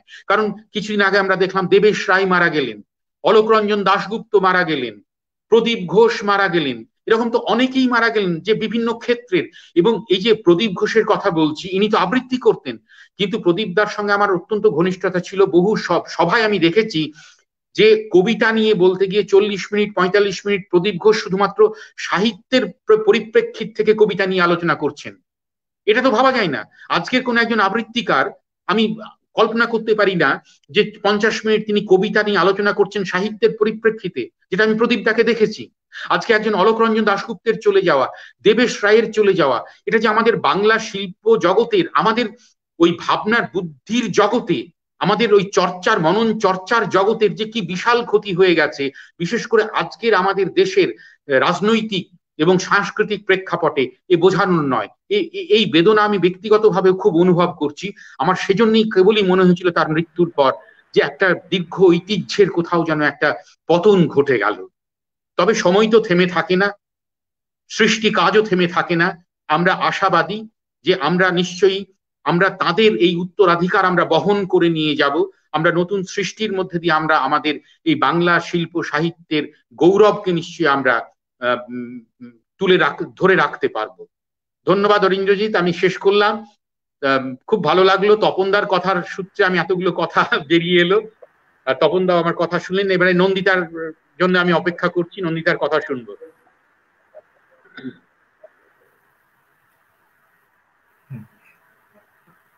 দাদা দাদা অসাধারণ আলোচনা। মানে আমার সঙ্গে নন্দিতাদি হয়তো একমত হবেন যে এত পরিপূর্ণ একটি আলোচনা, মানে শুধু মানে আমি তো আপনার কাছে যে অনুরোধ রেখেছিলাম যে কবি সৌমিত্র চট্টোপাধ্যায়, কিন্তু আপনার আলোচনায় যেভাবে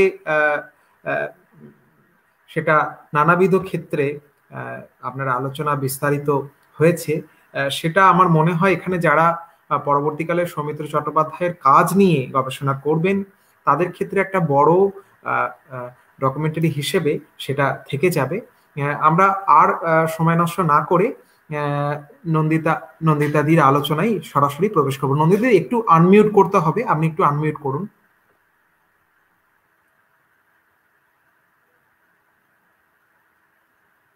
ওহো, নন্দিতাদি একটু লেফট Leave করে হয়ে গেলেন গেছে, আর কি, মানে হ্যাঁ হ্যাঁ।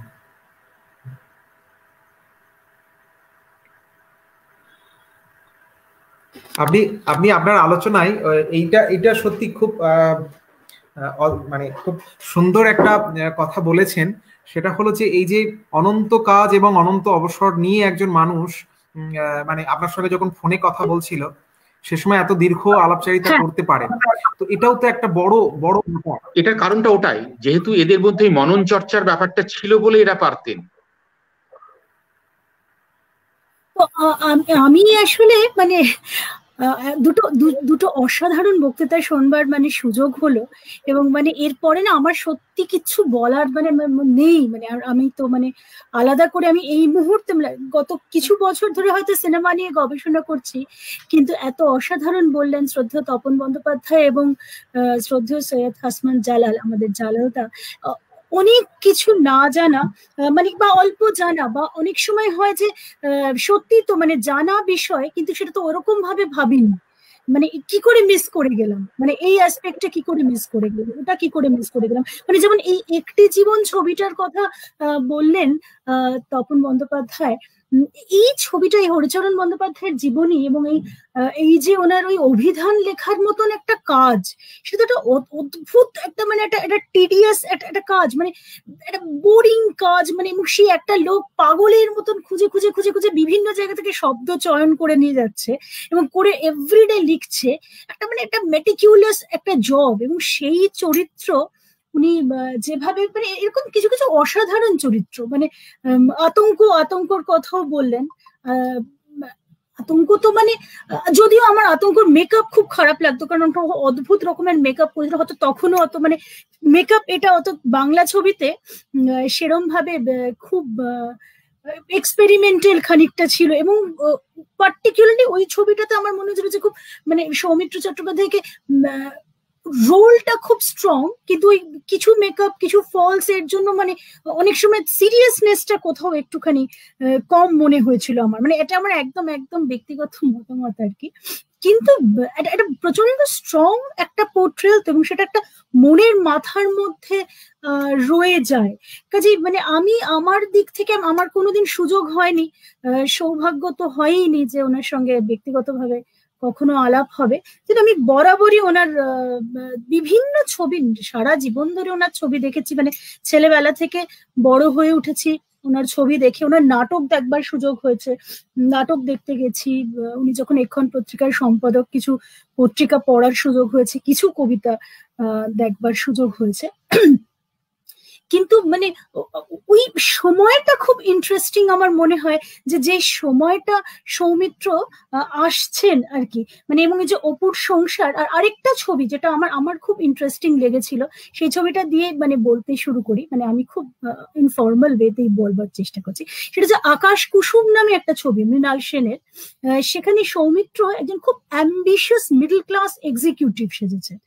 হ্যাঁ, এবং এই ভদ্রলোক হচ্ছেন কি যে সারাক্ষণ একটা ইউটোপিয়ান জগতে, এবং যেটা অনেক কিছু ফ্যান্টাসাইজ করেন, ফ্যান্টাসির মধ্যে থাকেন, এবং একটা মিথ্যে বলেন, কিন্তু মিথ্যেটা উনি বিশ্বাস করেন যে সত্যি সত্যি হচ্ছে বা সত্যি সত্যি হবে। মানে এইরকম একটা খুব অদ্ভুত একটা কি বলবেন, এটা খুব একটা সাইকোলজিক্যাল একটা গল্প আর কি। এবং এই ছবিটারই আমি মানে জাস্ট এটা আমি আরেকটা ছবি মানে সেটা প্রযোজ্য, হিন্দি হয়েছিল রিমেক মঞ্জিল, অমিতাভ বচ্চন ছিল, ফেমাস মানে রিমঝিম গিরে সাবন যে গান, অমিতাভ মৌসুমী চ্যাটার্জি। কিন্তু মানে না মানে কোনো দুটোর মধ্যে কোনো মানে কোনো তুলনা হয় না, মানে এই যে নিউয়ান্সড মানে যে কতগুলো মানে সৌমিত্র চ্যাটার্জির টার্নটা সেটা এত ডিফারেন্ট ছিল। তো এইগুলো অনেক সময় আমাদের ক্ষেত্রে বিভিন্ন ক্ষেত্রে হচ্ছে। আমি যখন মানে হামকদম বলে একটা ছবি হয়েছিল পরে রাজশ্রী প্রোডাকশনস এর ওই মহানগরের গল্প নিয়েই, ফলে সেইগুলো আমাদের যখন মনে হয় তখন আমরা অনেকগুলো জিনিস ভাবি যে বাংলা ছবির খুব সূক্ষ্ম কতগুলো বিষয়, কতগুলো মুহূর্ত, সেইগুলোকে আমরা অ্যাপ্রিসিয়েট করেছি কিনা আমি জানি না। কিন্তু মানে সৌমিত্রর ওই যে তরুণ, মানে আমি সত্যজিতের পরে আসি, সত্যজিৎ বাদ দিয়েও বলছি যে আকাশ কুসুম, বাক্স বদল, অতল জলের আহ্বান এবং সাত পাকে বাঁধা একটা এমন গুরুত্বপূর্ণ এত জটিল ছবি, ঠিক ইকুয়ালি ওই ছবিটাও আবার হিন্দিতে হয়েছিল, বিজয় আনন্দ এবং জয়া বচ্চন, জয়া ভাদুরী ছিলেন তখন, করেছিলেন।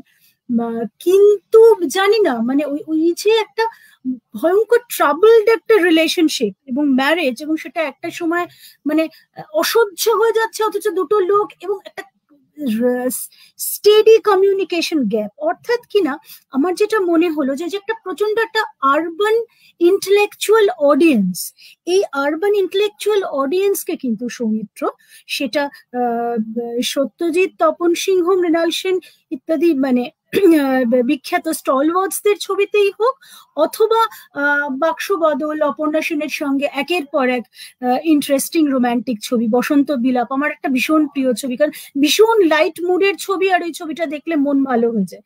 আর ছবিটার ওই যে একটা মফস্বল শহরের গল্প, ওই রিক্সা করে চলে যাওয়া মেদিনীপুর স্টেশন, আর ওই রিক্সা করে আসছে মেয়েদের হস্টেল, মানে আমিও তো গ্রামাঞ্চলে মফস্বলেরই মানুষ, মানে শান্তিনিকেতন আমরা যে সময় পড়েছি, শান্তিনিকেতন একটু কসমোপলিটন হলেও আমার ধারণা, এবং সেটাও রুরাল, এবং আমি চাকরিও করেছি মফস্বলে, কাটোয়ায় চাকরি করেছি, এখন পুরুলিয়া চাকরি করি, ফলে ওই মফস্বলের ওই গল্পটার সঙ্গে আমি একদম নিজেকে রিলেট করতে পারি, যে রিক্সা করে চলে যাওয়া, মেয়েদের কলেজ, মেয়েদের বোর্ডিং, মেয়েরা একসঙ্গে বসে হারমোনিয়ামে গান গাইছে, হোলি হচ্ছে, এবং অসাধারণ, মানে আমি বলতে চাইছি যে খুব বেশি ইন্টেলেকচুয়াল হওয়ার প্রয়োজন নেই, মানে ওই যে উত্তম কুমার যে ম্যাটিনি আইডল, মানে উত্তম কুমারের পাশাপাশি কিন্তু একটা দারুণ ইন্টারেস্টিং, মানে বাঙালি সেটা কিরম ভাবে নিল আমি জানি না, মানে সৌমিত্রকে হয়তো খুব একটু তখন, মানে আমি এটা পড়েছিলাম খুব একটু শিক্ষিত মেয়েরাই, বা প্রেসিডেন্সি কলেজের মেয়েরা, সেন্ট জেভিয়ার্সের মেয়েরা, মানে একটা খুব আরবান এডুকেটেড অডিয়েন্স,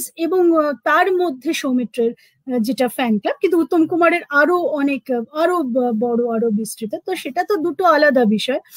কিন্তু মানে এইগুলো নিয়ে প্রচুর মানে তখন অনেক চর্চা হচ্ছে, অনেক লেখা হচ্ছে, উল্টো রথে লেখা বেরোচ্ছে ইত্যাদি। ফলে আমরা যখন ওই 1959 সম্ভবত অপুর সংসার, এবং আমরা এটা জানি যে উনি আসলে এসেছিলেন অপরাজিত ছবির জন্য অডিশন দিতে, তো সত্যজিৎ রায় বললেন যে উনি বড্ড মানে অপু এত বড় এরকম হবে না, কৃষ্ণনগর থেকে এসেছেন, এর মানে যে না একে তো আমরা নিতে পারবো না, কিন্তু ওনার ছেলেটিকে এত ইমপ্রেসিভ মনে হয়, এবং তার একটা মানে ওনার তো তখন একটা আরেকজন গুরু ছিলেন, তিনি থিয়েটার ব্যাকগ্রাউন্ড থেকে আসেন, শিশির কুমার ভাদুরী, আমরা তার কথা জানি, যে সেই কারণে 1956-এ হি ওয়াজ 20 year old, 20 বছর বয়স, আর যখন পথের পাঁচালী রিলিজ হয় তখন 1955-এ। হ্যাঁ, ফলে সেইখানেই আমার মনে পড়ছে যে এটা ইন্ডিয়ান এক্সপ্রেসে একটা খুব ইন্টারেস্টিং লেখা বেরিয়েছিল, প্রেমাঙ্কুর বিশ্বাস আমাদের সতীর্থ, তিনি খুব অত্যন্ত চমৎকার লেখেন, তার লেখাতেও আমি পড়েছি যে ওই উত্তম কুমারের সেই সময়কার একটা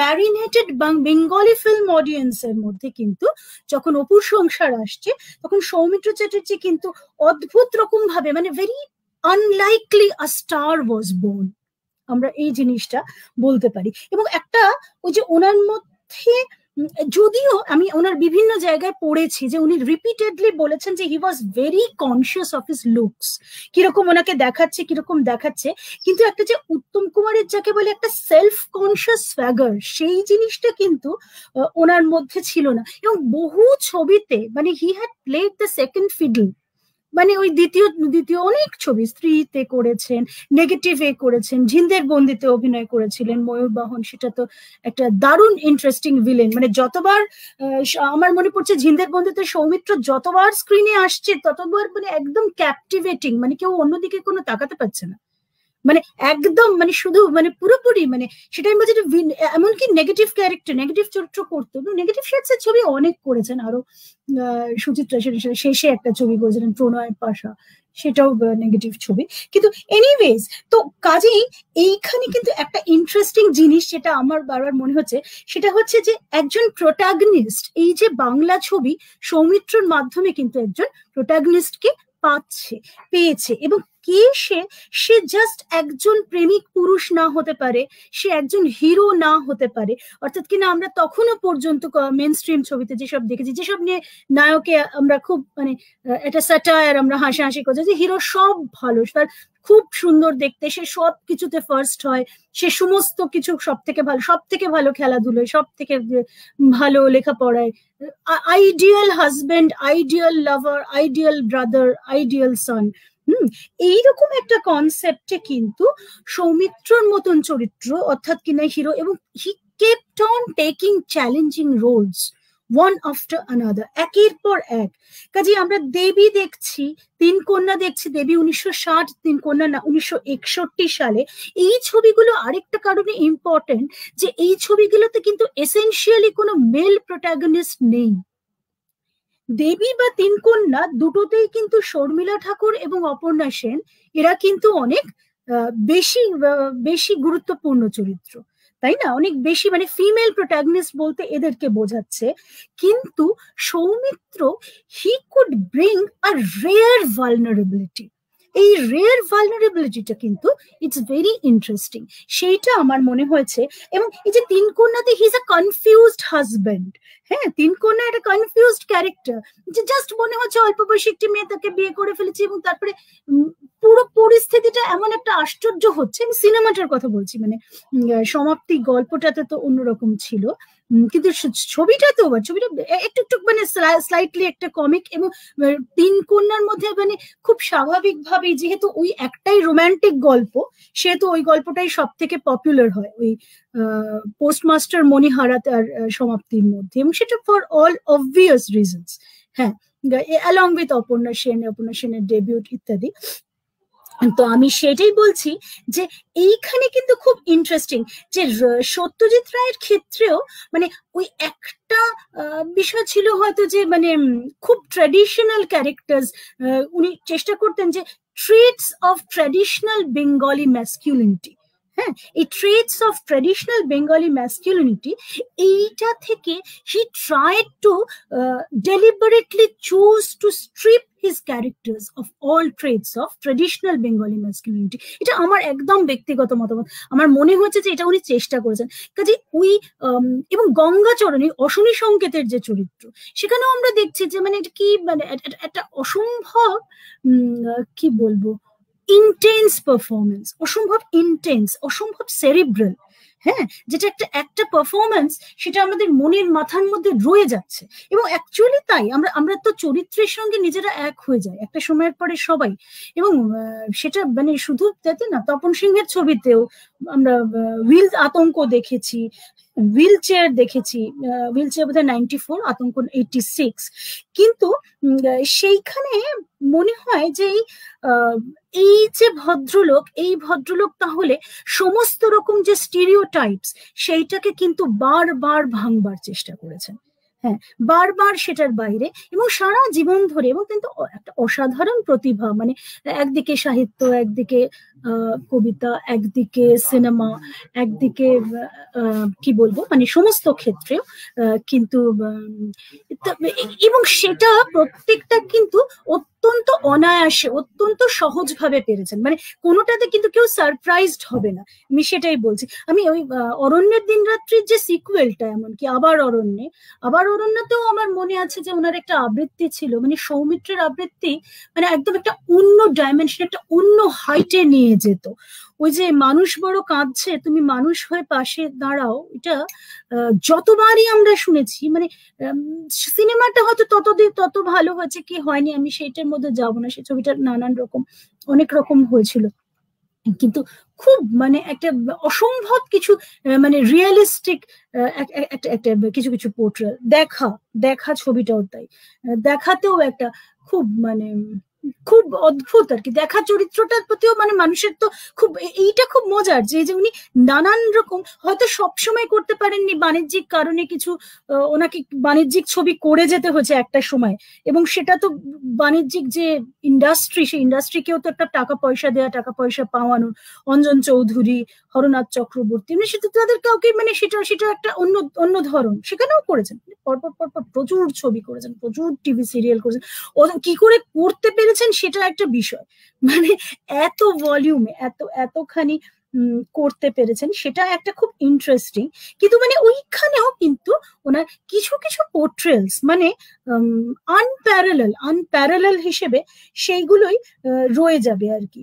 তো আমি সেটাই ভাবছিলাম যে এরকম কিছু জুটি, কিছু এবং আরেকটা জিনিস মানে even as a romantic hero কিন্তু তার অ্যাবসলিউটলি একটা, ওই তো বললাম যে একটা অ্যাকসেপ্টেন্স রয়েছে, তিন ভুবনের পারে, প্রথম কদম ফুল, অপর্ণা সেনের সঙ্গে আরো আরো অনেক রকম ছবি তিনি করেছেন, তনুজার সাথে করেছেন। এনিওয়েজ, তো সেইগুলো একটা খুব ইন্টারেস্টিং। তার মানে হচ্ছে যে ওই একই লোক যে ওই আবার সেই লোকই আবার ফেলুদা চরিত্রে যখন অভিনয় করছে, হি ওয়াজ ভেরি ভেরি কনভিন্সিং যে একজন ডিটেকটিভ। এবং একদম, এবং একটা সময় তো এরকম হলো যে সত্যজিৎ রায় যে ইলাস্ট্রেশন করছেন সেগুলো সৌমিত্রকে দেখেই করা। ওই যে ছবিগুলো আঁকা, মানে যেগুলো উনি নিজে ফেলুদাতে আঁকতেন, একদম সৌমিত্রর মতনই দেখতে, সন্তোষ দত্তর মতনই জটায়ুকে দেখতে। তপসীর মুখটা হয়তো মানে মাঝে মাঝে চেঞ্জ হয়ে গেছে, মগনলাল মেঘরাজকে একদম উৎপল দত্তের মতনই দেখতে। মানে এইগুলো ভীষণ ইন্টারেস্টিং আমার লাগতো, যে ওনার একটা অসম্ভব একটা ফটোজেনিক একটা, সে তো নিশ্চয়ই অবশ্যই ফটোজেনিক। এবং যে ছবিটার কথা জালালদা বললেন যে শাখা প্রশাখা, একটা অদ্ভুত একটা করাপশন, এবং সেটা ক্রমশ ডালপালা এবং শাখা প্রশাখা তার প্রত্যেকটা ফ্যামিলির মধ্যে একটা মাকড়সার জালের মতন যেন মানুষ জড়িয়ে যাচ্ছে এখানে। এবং সেখানে একজনই লোক, মানে সবাই কি ইনসেন, সবাই কি সুস্থ, নাকি যে লোকটি অ্যাপারেন্টলি আসলে অসুস্থ সেই সব থেকে বেশি এদের মধ্যে মেন্টালি সাউন্ড, তাই না? এবং সেই চরিত্রটা উইথ মিনিমাম ডায়ালগস উনি যেভাবে করেছেন, ওই যে উনি প্রতিবাদ করছেন, গান শোনা, এবং সত্যি তো তাই, আমরা সেটা সবাই জানি যে মিউজিকের যে একটা অদ্ভুত একটা থেরাপিউটিক একটা প্রয়োজনীয়তা আছে। আমি বলবো যে একদম প্রয়োজন, মানে সেটা মানুষকে এসেনশিয়ালি, মানে প্রত্যেকের তার নিজের মতন গান, মানে সে যদি আমার গানটা যদি এমনি বলিউডই হয়, পপুলার 90s এর বলিউড হয়, তাহলেও আমার সেই গানটা সেই সময়ই শোনার প্রয়োজন। মানে শুধুমাত্র তার এস্থেটিক দিক বা কতখানি প্রয়োজন নান্দনিকতা সেগুলো বাদই দিলাম, মানে প্রয়োজন, মানে একদম ডায়েটের মতন, মানে যেরকম খাবার প্রয়োজন সেরকমই মিউজিক প্রয়োজন, সেরকমই কিছু কিছু জিনিস প্রয়োজন। তো এই যে আমাদের যে প্রয়োজনীয়তাটাও, মানে আমাদের কিছু কিছু জিনিস জীবনে একদম প্রয়োজন, তো সেইটার মধ্যেও যেন সৌমিত্র চট্টোপাধ্যায় মানে এইরকম একজন লোককে, মানে তুমি তো কোনো রকম ভাবে আমরা তাকে মানে এদেরকে বাদ দিয়ে তো তৈরি করা গেল না। সিনেমার ইতিহাস, বাংলা চলচ্চিত্রের ইতিহাস, ওনাকে বাদ দিয়ে কেউ কখনো বলতে পারবে না, কখনো লিখতে পারবে না। কাজে সেটা যাই করুক না কেন, প্রত্যেকটা চরিত্র, অভিযান আরেকটা ছবি, যে ছবিটাতে আমার কিন্তু মনে হচ্ছিল যে উনি একদম কনভিন্সিং নন। অভিযানের ওই যে ওনার মেকআপ, এবং অভিযানে ওই যে ওই রাফিয়ান যে গাড়ি চালাচ্ছে, আরেকটা কারণে আমি জানি না, উনি নিশ্চয়ই নিজেও গাড়ি চালাতেন, নিশ্চয়ই চালাতে পারেন, কিন্তু যে গাড়ির সঙ্গে ড্রাইভারের যে একটা সম্পর্ক, যেটা অযান্ত্রিকে অন্তত ছিল, আপনাদের মনে থাকবে নিশ্চয়ই, হ্যাঁ, যে মানে কালী ব্যানার্জি যিনি ওই রোলটা করছেন, সেইটা তো একটা অন্যরকম বিষয়। সেটা ওই ছবিটা দেখে আমার বারবার মনে হতো, তাহলে কি সত্যজিৎ রায় নিজে জানতাম যে উনি গাড়ি চালাতে জানেন না, অথচ উনি গাড়িতে, ওনার একটা অ্যাম্বাসেডার গাড়ি ছিল, সেখানে উনি ড্রাইভারের পাশে ফ্রন্ট সিটে বসতেন সবসময়, ড্রাইভারের কাঁধে অনেক সময় হাত রাখতেন, তো যেতেন। এবং তারপরে আবার যখন আমি ফেলুদার গল্পে পড়ছি যে হ্যাঁ, লালমোহন বাবু একটা সবুজ অ্যাম্বাসেডার গাড়ি কিনেছেন, এবং সেখানেও কেউ তখন গাড়ি চালাতে বোধহয় জানে না, ওই গাড়ি নিয়ে ওনারা যাচ্ছেন, এবং কিছু কয়েকটা গল্পের পরে ফেলুদা গাড়ি চালাতে শিখে গেছে। মানে আমি বলতে চাইছি যে এই কয়েকটা গল্প যখন আমি পড়ছি, আবার তার সঙ্গে তখন অনেক আরো পিছিয়ে গিয়ে অভিযানের মতন ছবি দেখছি, তো অভিযান ছবিটা যেন আমার বারবার মনে হচ্ছে একটু আরোপিত। সৌমিত্রের পক্ষে ওই রোলটা হয়তো, বা আমি জানি না, মানে বাঙালি হয়তো শিক্ষিত মিডল ক্লাস অডিয়েন্স ওই ছবি কিরকম ভাবে নিয়েছে, সেটা একটুখানি, ওয়াইদা রহমানের নিশ্চয়ই একটা দারুণ অ্যাপিল, অসম্ভব সুন্দরী নায়িকা, অসম্ভব ভালো অভিনেত্রী, সেটার একটা অন্য অ্যাপিল ছিল। কিন্তু অ্যাপার্ট ফ্রম দিস, এই যে মানে নিজেকে বারবার করে রিডিসকভার করা, যে একটা ক্যারেক্টারের মধ্যে চলে যাওয়া, আবার করে সেটাকে রিডিসকভার করা, তো এই জিনিসগুলো কিন্তু ভেরি রেয়ার, মানে আমার মনে পড়ে না, মানে সত্যি তাই। মানে এবং উত্তম কুমারের পরে সৌমিত্র চট্টোপাধ্যায় ছাড়া আর একটা বিরাট ভয়েড, তো বাংলা ছবির ক্ষেত্রে একটা বিরাট ভয়েড, মানে সেটা ওরকম কিরকম ভাবে, মানে সেটা পরবর্তীকালে সেটা কিরকম ভাবে পূর্ণ হবে, সেইটা বলা খুব ডিফিকাল্ট। আর একটা ছবি, সেই ছবিটার নাম হচ্ছে অসুখ। ছবিটা খুব ভালো কিনা আমি জানি না, ঋতুপর্ণ ঘোষের, গৌরী ঘোষ অভিনয় করেছিলেন। সেই ছবিটাতে সৌমিত্র একজন খুব অ্যাফেকশনেট বাবা আর কি, দেবশ্রী রায়ের বাবা এবং দেবশ্রী রায় নানান রকম ইমোশনাল টার্ময়েলের মধ্যে দিয়ে যাচ্ছেন, তার ব্যক্তিগত জীবন, পেশাগত জীবন সবগুলো, মানে লাইফ ইজ অ্যাট স্টেক। সেই সময় বাবা মা, এবং মা একেবারে বেড রিডেন। এটা না এত অদ্ভুত একটা, মানে একটা রিয়েলিস্টিক পোর্ট্রেল। যারা এই ছবিটা দেখেছেন, এবং সৌমিত্র ওই যে বারবার ফিরে আসছে, সে তার মেয়ের চোখে ওষুধ দিচ্ছে, খেয়েছেন কিনা যে কি করে মানে ওই ধরনের ছবি করতে পেরেছেন, মানে ওই একই লোক। আমি বলছি যে আবার কিন্তু এমনি কমেডি করেছেন, বা স্ল্যাপস্টিক কমেডি করেছেন, সিচুয়েশনাল কমেডিও করেছেন, নানান রকম ভাবে করার করেছেন। কিছু কিছু তো সাকসেসফুল, সব যে সাকসেসফুল সেটা বলবো না, কিন্তু মানে আমি সেটাই বলছি যে কিছু কিছু অসাধারণ ওনার অভিনয়ের জন্য, কিছু কিছু চরিত্রকে বাস্তব এবং ওইভাবে মানুষের অনেক কাছে নিয়ে আসার। এবং যে একটা ছবি তো শুধু একটা ছবি দেখার সঙ্গে সঙ্গে শেষ হয়ে যায় না, তার একটা রেশ থেকে যায়, মনের মধ্যে থাকে, মাথার মধ্যে থাকে। আমরা অনেক দিন ধরে সেই ছবিটা, যে ছবিটা আমাদের ভালো লেগেছে, নানান রকম ভাবে ভাবি। আর এই ভালো লাগার তো কোনো ক্রাইটেরিয়া নেই, কাকে কেন আমার ভালো লাগছে, ভালো লাগা সবসময় ভীষণ স্বতঃস্ফূর্ত, ভীষণ স্পন্টেনিয়াস। কাজে ফিল্মের ক্ষেত্রেও তো অ্যাবসলিউটলি তাই হওয়া উচিত, হওয়া অন্তত উচিত। এবং একটার পর একটা কাজে আমরা যদি প্রত্যেকটা সত্যজিৎ রায়ের প্রত্যেকটা সিরিজ দেখি, মজার হচ্ছে যে উনি কিন্তু ওই ক্যালকাটা ট্রিলজির মধ্যে কিন্তু সৌমিত্রকে নেননি। অর্থাৎ কিনা প্রতিদ্বন্দ্বী যে ধৃতিমানের যে চরিত্র, আমার মনে হয়েছে যে খুব প্রতিবাদী চরিত্রের থেকে হয়তো একটু রোম্যান্টিক। কারণ ওই যে অপুর কথায় আবার ফিরে আসছি, জালালদা এত সুন্দর করে বললেন যে ওই সিনটা ওনার ভীষণ প্রিয়, যে যখন ও প্রত্যেকটা সিনই ইনফ্যাক্ট অপর্ণার সঙ্গে ওর খুব ছোট ছোট, মানে খুব কম কথার মধ্যে দিয়ে, কারণ সিনেমার তো নিজস্ব একটা ল্যাঙ্গুয়েজ আছে সবসময়, তো কোনো বা রোম্যান্টিসিজমেরও নিজস্ব একটা ল্যাঙ্গুয়েজ আছে, আমাদের খুব মুখে অনেক কিছু না বললেও অনেক কিছু বলা যায়। তো আমি সেটাই বলছি যে, এবং ওই অপর্ণার থাকা, অপর্ণার ভীষণ রকম ভাবে থাকা, এবং অপর্ণার চলে যাওয়া, অপর্ণা মারা যাওয়া, সেই যে প্রত্যেকটা পরিবর্তন, এবং এমন একটা লোকের ক্ষেত্রে যে কিন্তু একটা জীবন যুদ্ধে, মানে যার একদম একদম হেরে যাওয়ার কথা, এবং সেখানে একটা সে উড়িয়ে দিচ্ছে, সে পাহাড়ের উপর থেকে ফেলে দিচ্ছে, কিন্তু আবার সে জীবনের কাছে ফিরে আসছে, এবং সেটা তার সন্তানের মাধ্যমে, তার স্নেহের মাধ্যমে, যে আবার যেন আবার আস্তে আস্তে ওই যে বন্ধনহীনতা এবং আবার বন্ধনে ফিরে আসতে চাওয়া। কাজে দুটোই কিন্তু ভীষণ রকম ভাবে সত্যি, দুটোই ভীষণ রকম ভাবে রিয়েল আমার মনে হয়েছে আমার ক্ষেত্রে কাছে, যে একেবারেই বিষয়টা তাই।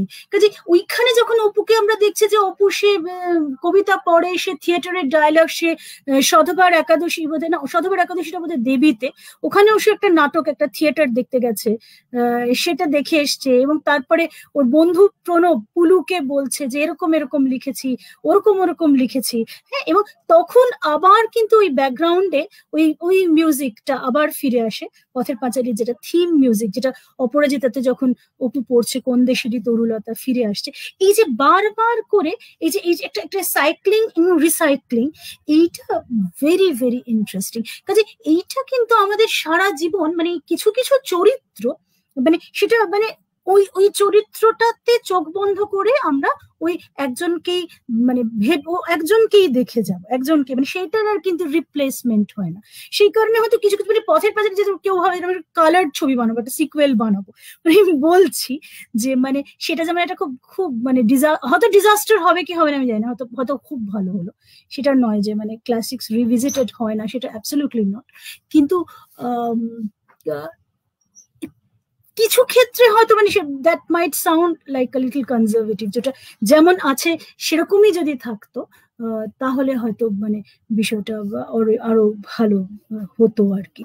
এবার আমার খুব আনফর্চুনেটলি যে কোনো কারণে হোক, আমি ওনার অনেক কবিতা সবসময় পড়তে পারিনি, কিন্তু ওনার থিয়েটার নিয়ে কিছু কিছু লেখা, সেগুলো খুব মজার লেখা, সেরকম পড়েছি যে ওনারা যতবার থিয়েটার করতে যাচ্ছেন সমানে বেড়াল ঢুকে যাচ্ছে, এবং সেই বেড়াল ঢুকে যাচ্ছে, বেড়াল ছানাকে নিয়ে মানে নানান রকম গল্প, তাকে নিয়ে একটা ছোট্ট রাইম লিখেছেন, হ্যাঁ। মানে ওনার এমনি ব্যক্তিগত আলাপচারিতাতেও শুনেছি, ওনার মেয়ের কাছে, মেয়ে যখন বলছেন তখন শুনেছি যে এরকম বাবা সবাইকে যখন কিছু না কিছু লিখে দিচ্ছেন, তার সম্পর্কে একটা ছড়া, একটা কবিতা, কিছু না কিছু লিখছেন। তো এই বিষয়গুলো আর কি, এই বিষয়গুলো খুব ভীষণ রকম ভাবে মনে থেকে যায় এই আর কি। কাজে সেটাই আমি বলবো যে সৌমিত্রকে আমাদের প্রত্যেকের আলাদা আলাদা রকম ভাবে, আলাদা আলাদা সময়ে, আলাদা আলাদা চরিত্রে আমরা সৌমিত্রকে পেয়েছি, আমাদের তাকে ভালো লেগেছে, আমরা তাকে নিজের মতন করে পেয়েছি আর কি। সেটাই আমি বলছি যে ভীষণ একটা, এবং এইটা খুব ইন্টারেস্টিং যে সিনেমা একদম অ্যাট দ্য সেম টাইম যেমন ভীষণ পাবলিক, আবার সেরকম তো ভীষণ ইন্টিমেটও। এবং এখন বর্তমান যুগে বিশেষ করে যে এখন তো মোবাইলে লোকে সিনেমা দেখে, মোবাইলে একটা এপিসোড দেখে নিল, একটা মানে আমি সেই যুগের কথা বলছি না, কিন্তু সিনেমা যেন ছোট হতে হতে হতে হতে আরো একদম নিজের হয়ে গেছে, মানে একটা চরিত্র এবং আমি এতক্ষণ সময় আমরা সেইভাবেও তাকেও দেখছি। কাজে এই ক্ষেত্রেও আমার সেইভাবেই মনে হয় যে উনি নিশ্চয়ই মানুষের মনে, দর্শকের হৃদয়ে এবং পরবর্তী প্রজন্মের কাছে, অর্থাৎ কিনা এখন যে এই যে তরুণ প্রজন্ম 20 থেকে 30 বছর বয়স যাদের, তারা যদি আরো এই পুরনো ছবি বারবার করে দেখে, আমি জানি না তারা কিরকম ভাবে তাদের সেটা কেমন লাগবে, তাদের কাছে সেটা কতখানি মনোজ্ঞ হবে, কিন্তু অন্তত ইচ্ছেটাও যদি তাদের মধ্যে তৈরি হয়। প্রেসিডেন্সি যাদবপুর কলকাতার বাইরে গিয়েই বলছি যে তার বাইরেও তো মফস্বল শহর, কলেজ, ইউনিভার্সিটিজ রয়েছে, হ্যাঁ, সেইগুলো কিন্তু খুব জরুরি। কাজে আমার এই অনুষ্ঠানটি শুরু হওয়ার আগে আমাকে অরিন্দ্রজিৎ বারবার বলছিল যে ম্যাডাম আমরা ভাবছি যে একটা সংখ্যা করব সৌমিত্রকে নিয়ে। তো আমি বললাম অরিন্দ্রজিৎ খুব ভালো যে তোমরা এত কাজ করছো, এডিট করছো, সবসময় যেমনই হোক না কেন তুমি একটা সংখ্যা তো অবশ্যই করো। কারণ কি, যত বেশি লোক পড়বে, যত বেশি লোক ইনভলভড হবে, সেখান থেকে লোকে জানবে, হ্যাঁ, মানে সেটা তো মানে সেইটা তো প্রয়োজন। এবং ইতিহাস তো আমি নিজে ইতিহাসের শিক্ষিকা, ইতিহাসের ছাত্রী, ফলে আমরা জানি যে ইতিহাস একটা প্রসেস, অনগোয়িং প্রসেস, যেটার মধ্যে আমরা থাকি। আজ যেটা ঘটছে কাল সেটা ইতিহাস, বা আজ যেটা ঘটছে সেটা আজই ইতিহাস। কাজে সেক্ষেত্রে সৌমিত্র কিংবদন্তি এবং ইতিহাস আমাদের মনে থেকে যাবেন।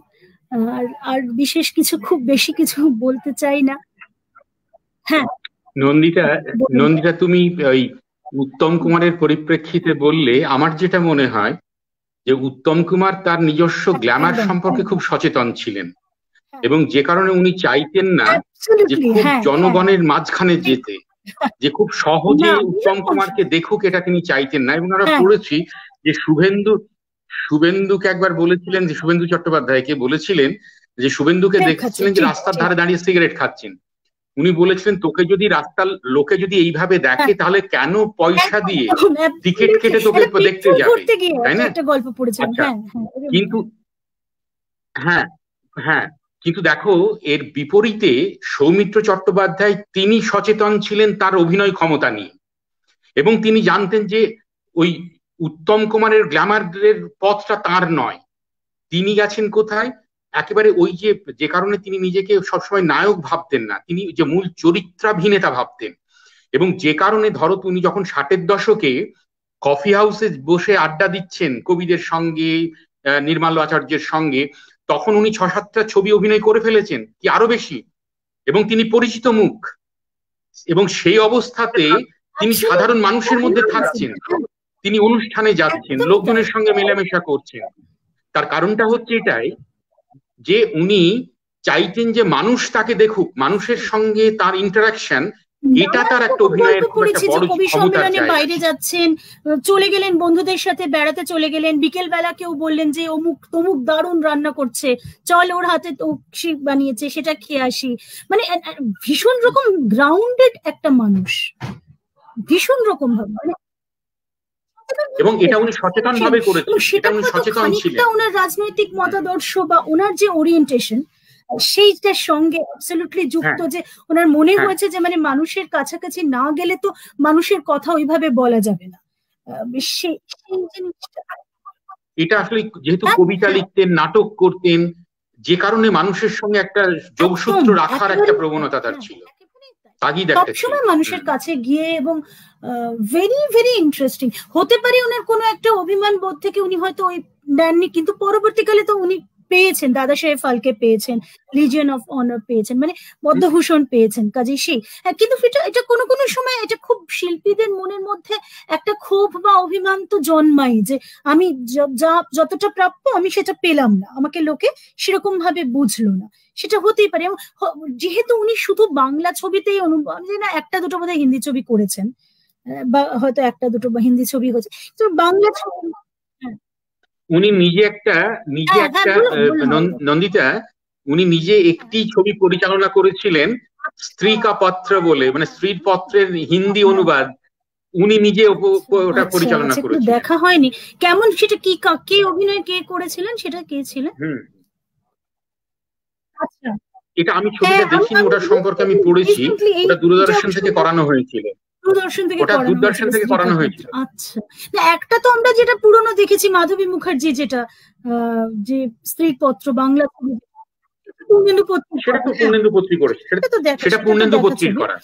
মানে সেই বলছি আর কি, মানে অদ্ভুত অদ্ভুত মানে সমস্ত।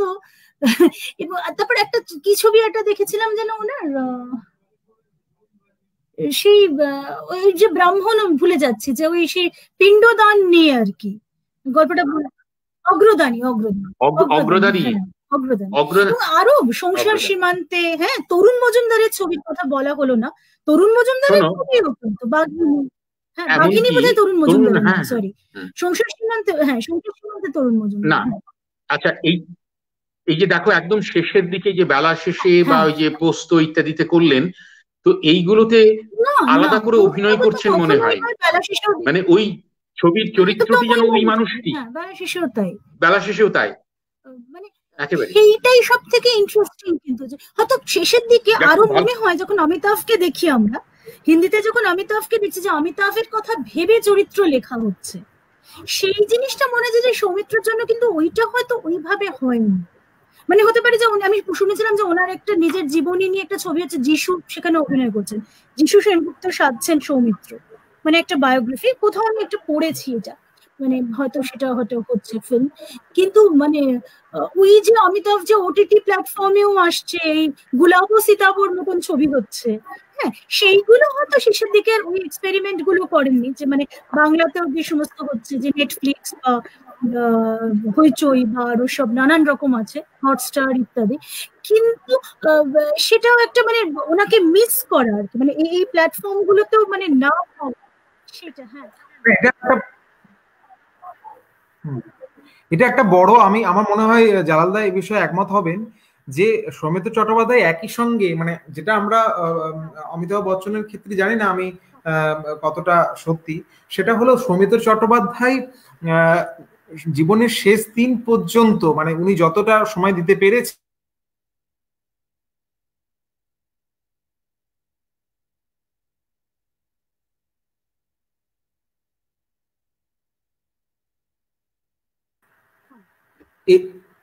আমার কথা কি শোনা যাচ্ছে?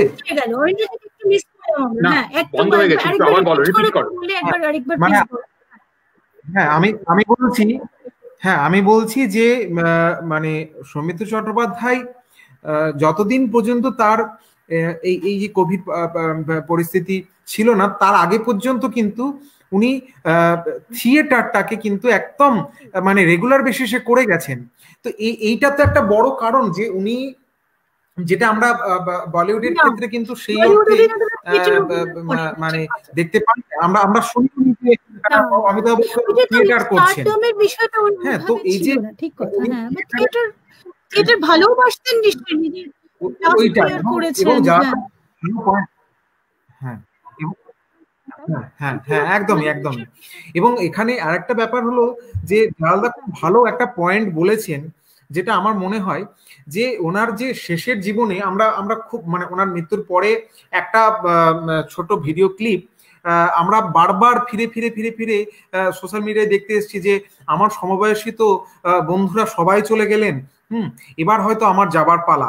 অর্থাৎ এই যে ওনার শেষের দিকের ছবিগুলো এতটা জীবন কেন্দ্রিক হয়ে দাঁড়িয়েছে। মানে আমি বলছি যে যদি সৌমিত্র চট্টোপাধ্যায়কে নিয়ে কাজ হয় পরবর্তীকালে, তো এই যে জীবন এবং জীবনের ছবি, তো এইটা খুব গুরুত্বপূর্ণ আমার বলে মনে হয়। এবং এই যে একজন অভিনেতা, যেটা জালালদা তার আলোচনায় বলেছেন এবং আপনিও সেই প্রসঙ্গটা ছুঁয়ে গেলেন, সেটা হলো যে একজন মানুষকে দেখার পরিসর যেটা, সেটা কোথাও তার শিল্প চর্চার ভেতর দিয়ে হচ্ছে, সেটা কোথাও কোনো সীমিত নেই, কোনো লিমিটেশন নেই। যে মানে আমি এইটাই তো বললাম যে ফেলুদা সেই গঙ্গাচরণ, আবার সেই বাক্স বদলের হচ্ছে ওই যে রোমান্টিক হিরো, আবার সেই বসন্ত বিলাপ, এরকম তাই করছি। আমি কোথাও একটা পড়েও ছিলাম যে সৌমিত্ররই কোনো একটা সাক্ষাৎকারে যে আপনার কেন অভিনয় করতে ভালো লাগে, আপনি কেন অভিনয় করেন, মানে যে আমি নিজে যেটা নই, আমি আসলে যেটা নই সেইটা হলে কেমন লাগে, এইটা আমার দেখতে ইচ্ছে করে। যে ওই লোকটা তো আমি নই, এই লোকটা তো আমি যে একজন মাস্টার মশাই, কিন্তু আমি যদি আজকে একজন কৃষক রমণীর ভূমিকায় অভিনয় করি, তাহলে সেই যে রোল রিভার্সালটা, এই রোল রিভার্সালটা কি শুধুমাত্র মানে ফিজিক্যাল রোল রিভার্সাল না, একটা ভীষণ সাইকোলজিক্যাল একটা জায়গাও আছে, তাই না? আমি মাথায় মনেও হচ্ছে একটা নন্দিতার কথা আমার মনে পড়ে গেল, উনি একটি ইন্টারভিউতে শেষের দিকে বলেছিলেন যে আমাদের দেশের তো 80% মানুষ তো গ্রামে বাস করে এবং অনেকটাই 70% মানুষ কৃষি নির্ভর জীবন তাদের। তো আমি চাই যে আমার এরকম কোন সিনেমা হোক যেখানে তার রিপ্রেজেন্ট করবে ওই শ্রেণীর মানুষ, একজন কৃষক সম্প্রদায়ের মানুষ, এবং সেই চরিত্রে আমি অভিনয় করে যেতে চাই।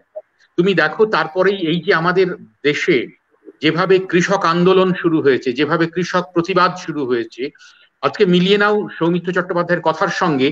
বারবার বলছি, সৌমিত্র চট্টোপাধ্যায় নিজে একটি আদর্শে বিশ্বাস করতেন, এবং সেটা মানুষের আদর্শ, যে মানুষের পক্ষের আদর্শ, বৃহত্তর সংখ্যক মানুষের আদর্শ, যে কারণেই তার এই কাজকর্মের মধ্যে দিয়েও তার একটা প্রতিফলন থেকেছে।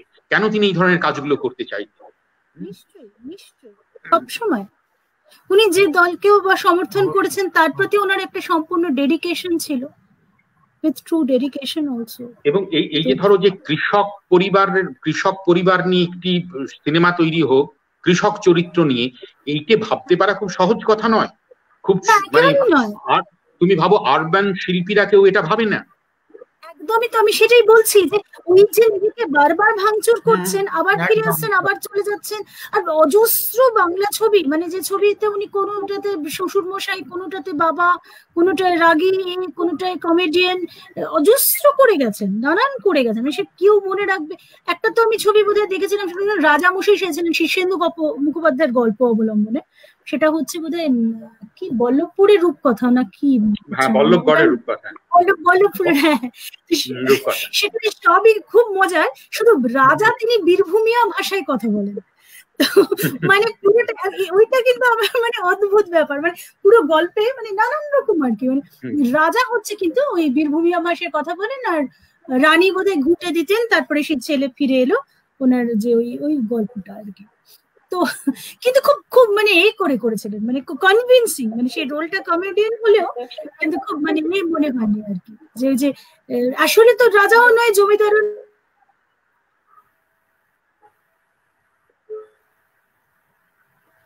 যে টাকাগুলো সব মানে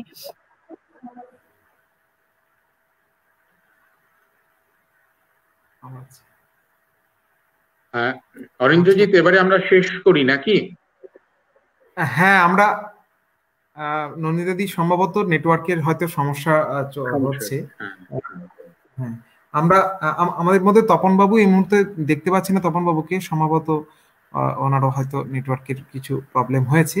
তো আমরা আবারও এখানে আপনাকে এবং নন্দিতাদি ও তপন বন্দ্যোপাধ্যায়, তাকে অনেক অনেক শ্রদ্ধা জানাই।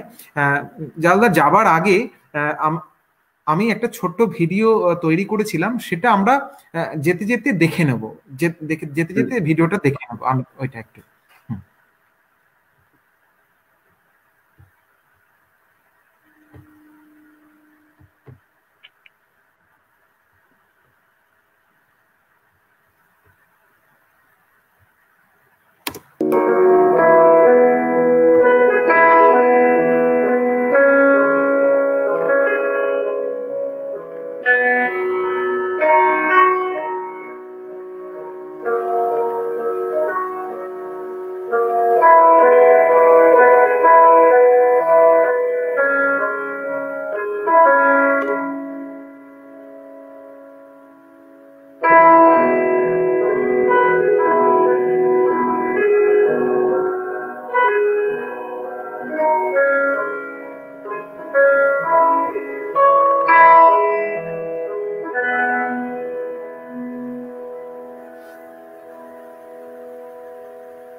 আচ্ছা আচ্ছা, হ্যাঁ তাহলে আমরা আমরা আমরা অনুষ্ঠান শেষ করে দিয়েছি মোটামুটি। ওই এই ভিডিওটা দেখে নিয়ে মানে তখন অফ হয়ে গেল। দিদা জানাতে বলেনি, তাহলে তুমি শেষ করে দাও। হ্যাঁ হ্যাঁ হ্যাঁ, আমরা আমরা আমরা আমরা আমরা এটা ভিডিওটা শেষ হয়ে যাওয়ার পর আরেকবার স্ক্রিনে এসে আমরা ইয়ে করে শেষ করে দেবো। ঠিক আছে ঠিক আছে ঠিক আছে, হ্যাঁ হ্যাঁ হ্যাঁ।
তো আমরা আমরা আমরা ভিডিওটা দেখলাম। নন্দিতা দি, তো মাঝখানে আমরা আলোচনা করতে করতে বেরিয়ে গেছিলাম, হঠাৎ ডিসকানেক্টেড হয়ে গেছিল। হ্যাঁ হ্যাঁ হ্যাঁ, তো ঠিক আছে, সকলকে যারা এতক্ষণ ছিলেন আমাদের সঙ্গে তাদের সকলকে ধন্যবাদ জানাই, এবং ধন্যবাদ জানাই আজকে যারা আমাদের মধ্যে আলোচক হিসেবে ছিলেন, কবি সৈয়দ হাসমত জালালদা, কথাকার তপন বন্দ্যোপাধ্যায় এবং অধ্যাপক নন্দিতা ব্যানার্জি। আমরা তাদেরকেও অনেক অনেক কৃতজ্ঞতা জানাই।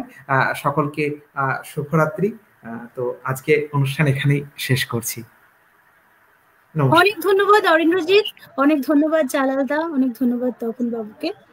অত্যন্ত ভালো লাগলো, অনেক বিষয়ে ঋদ্ধ হলাম। আশা করব ভবিষ্যতে আরো এরকম অনুষ্ঠান আমরা দেখবার এবং আমরা যোগদান করবার এবং আমরা ডিসকাস করবার আরো সুযোগ পাবো। ধন্যবাদ সবাই। ভালো থেকো নন্দিতা। হ্যাঁ হ্যাঁ জালালদা, আপনি খুব ভালো থাকবেন। হ্যাঁ, যোগাযোগ হবে, আমি যোগাযোগ করবো। আমার কাছে আপনার ফোন নাম্বারটাও নেই, আমি ফোন নাম্বারটা নিয়ে নেবো।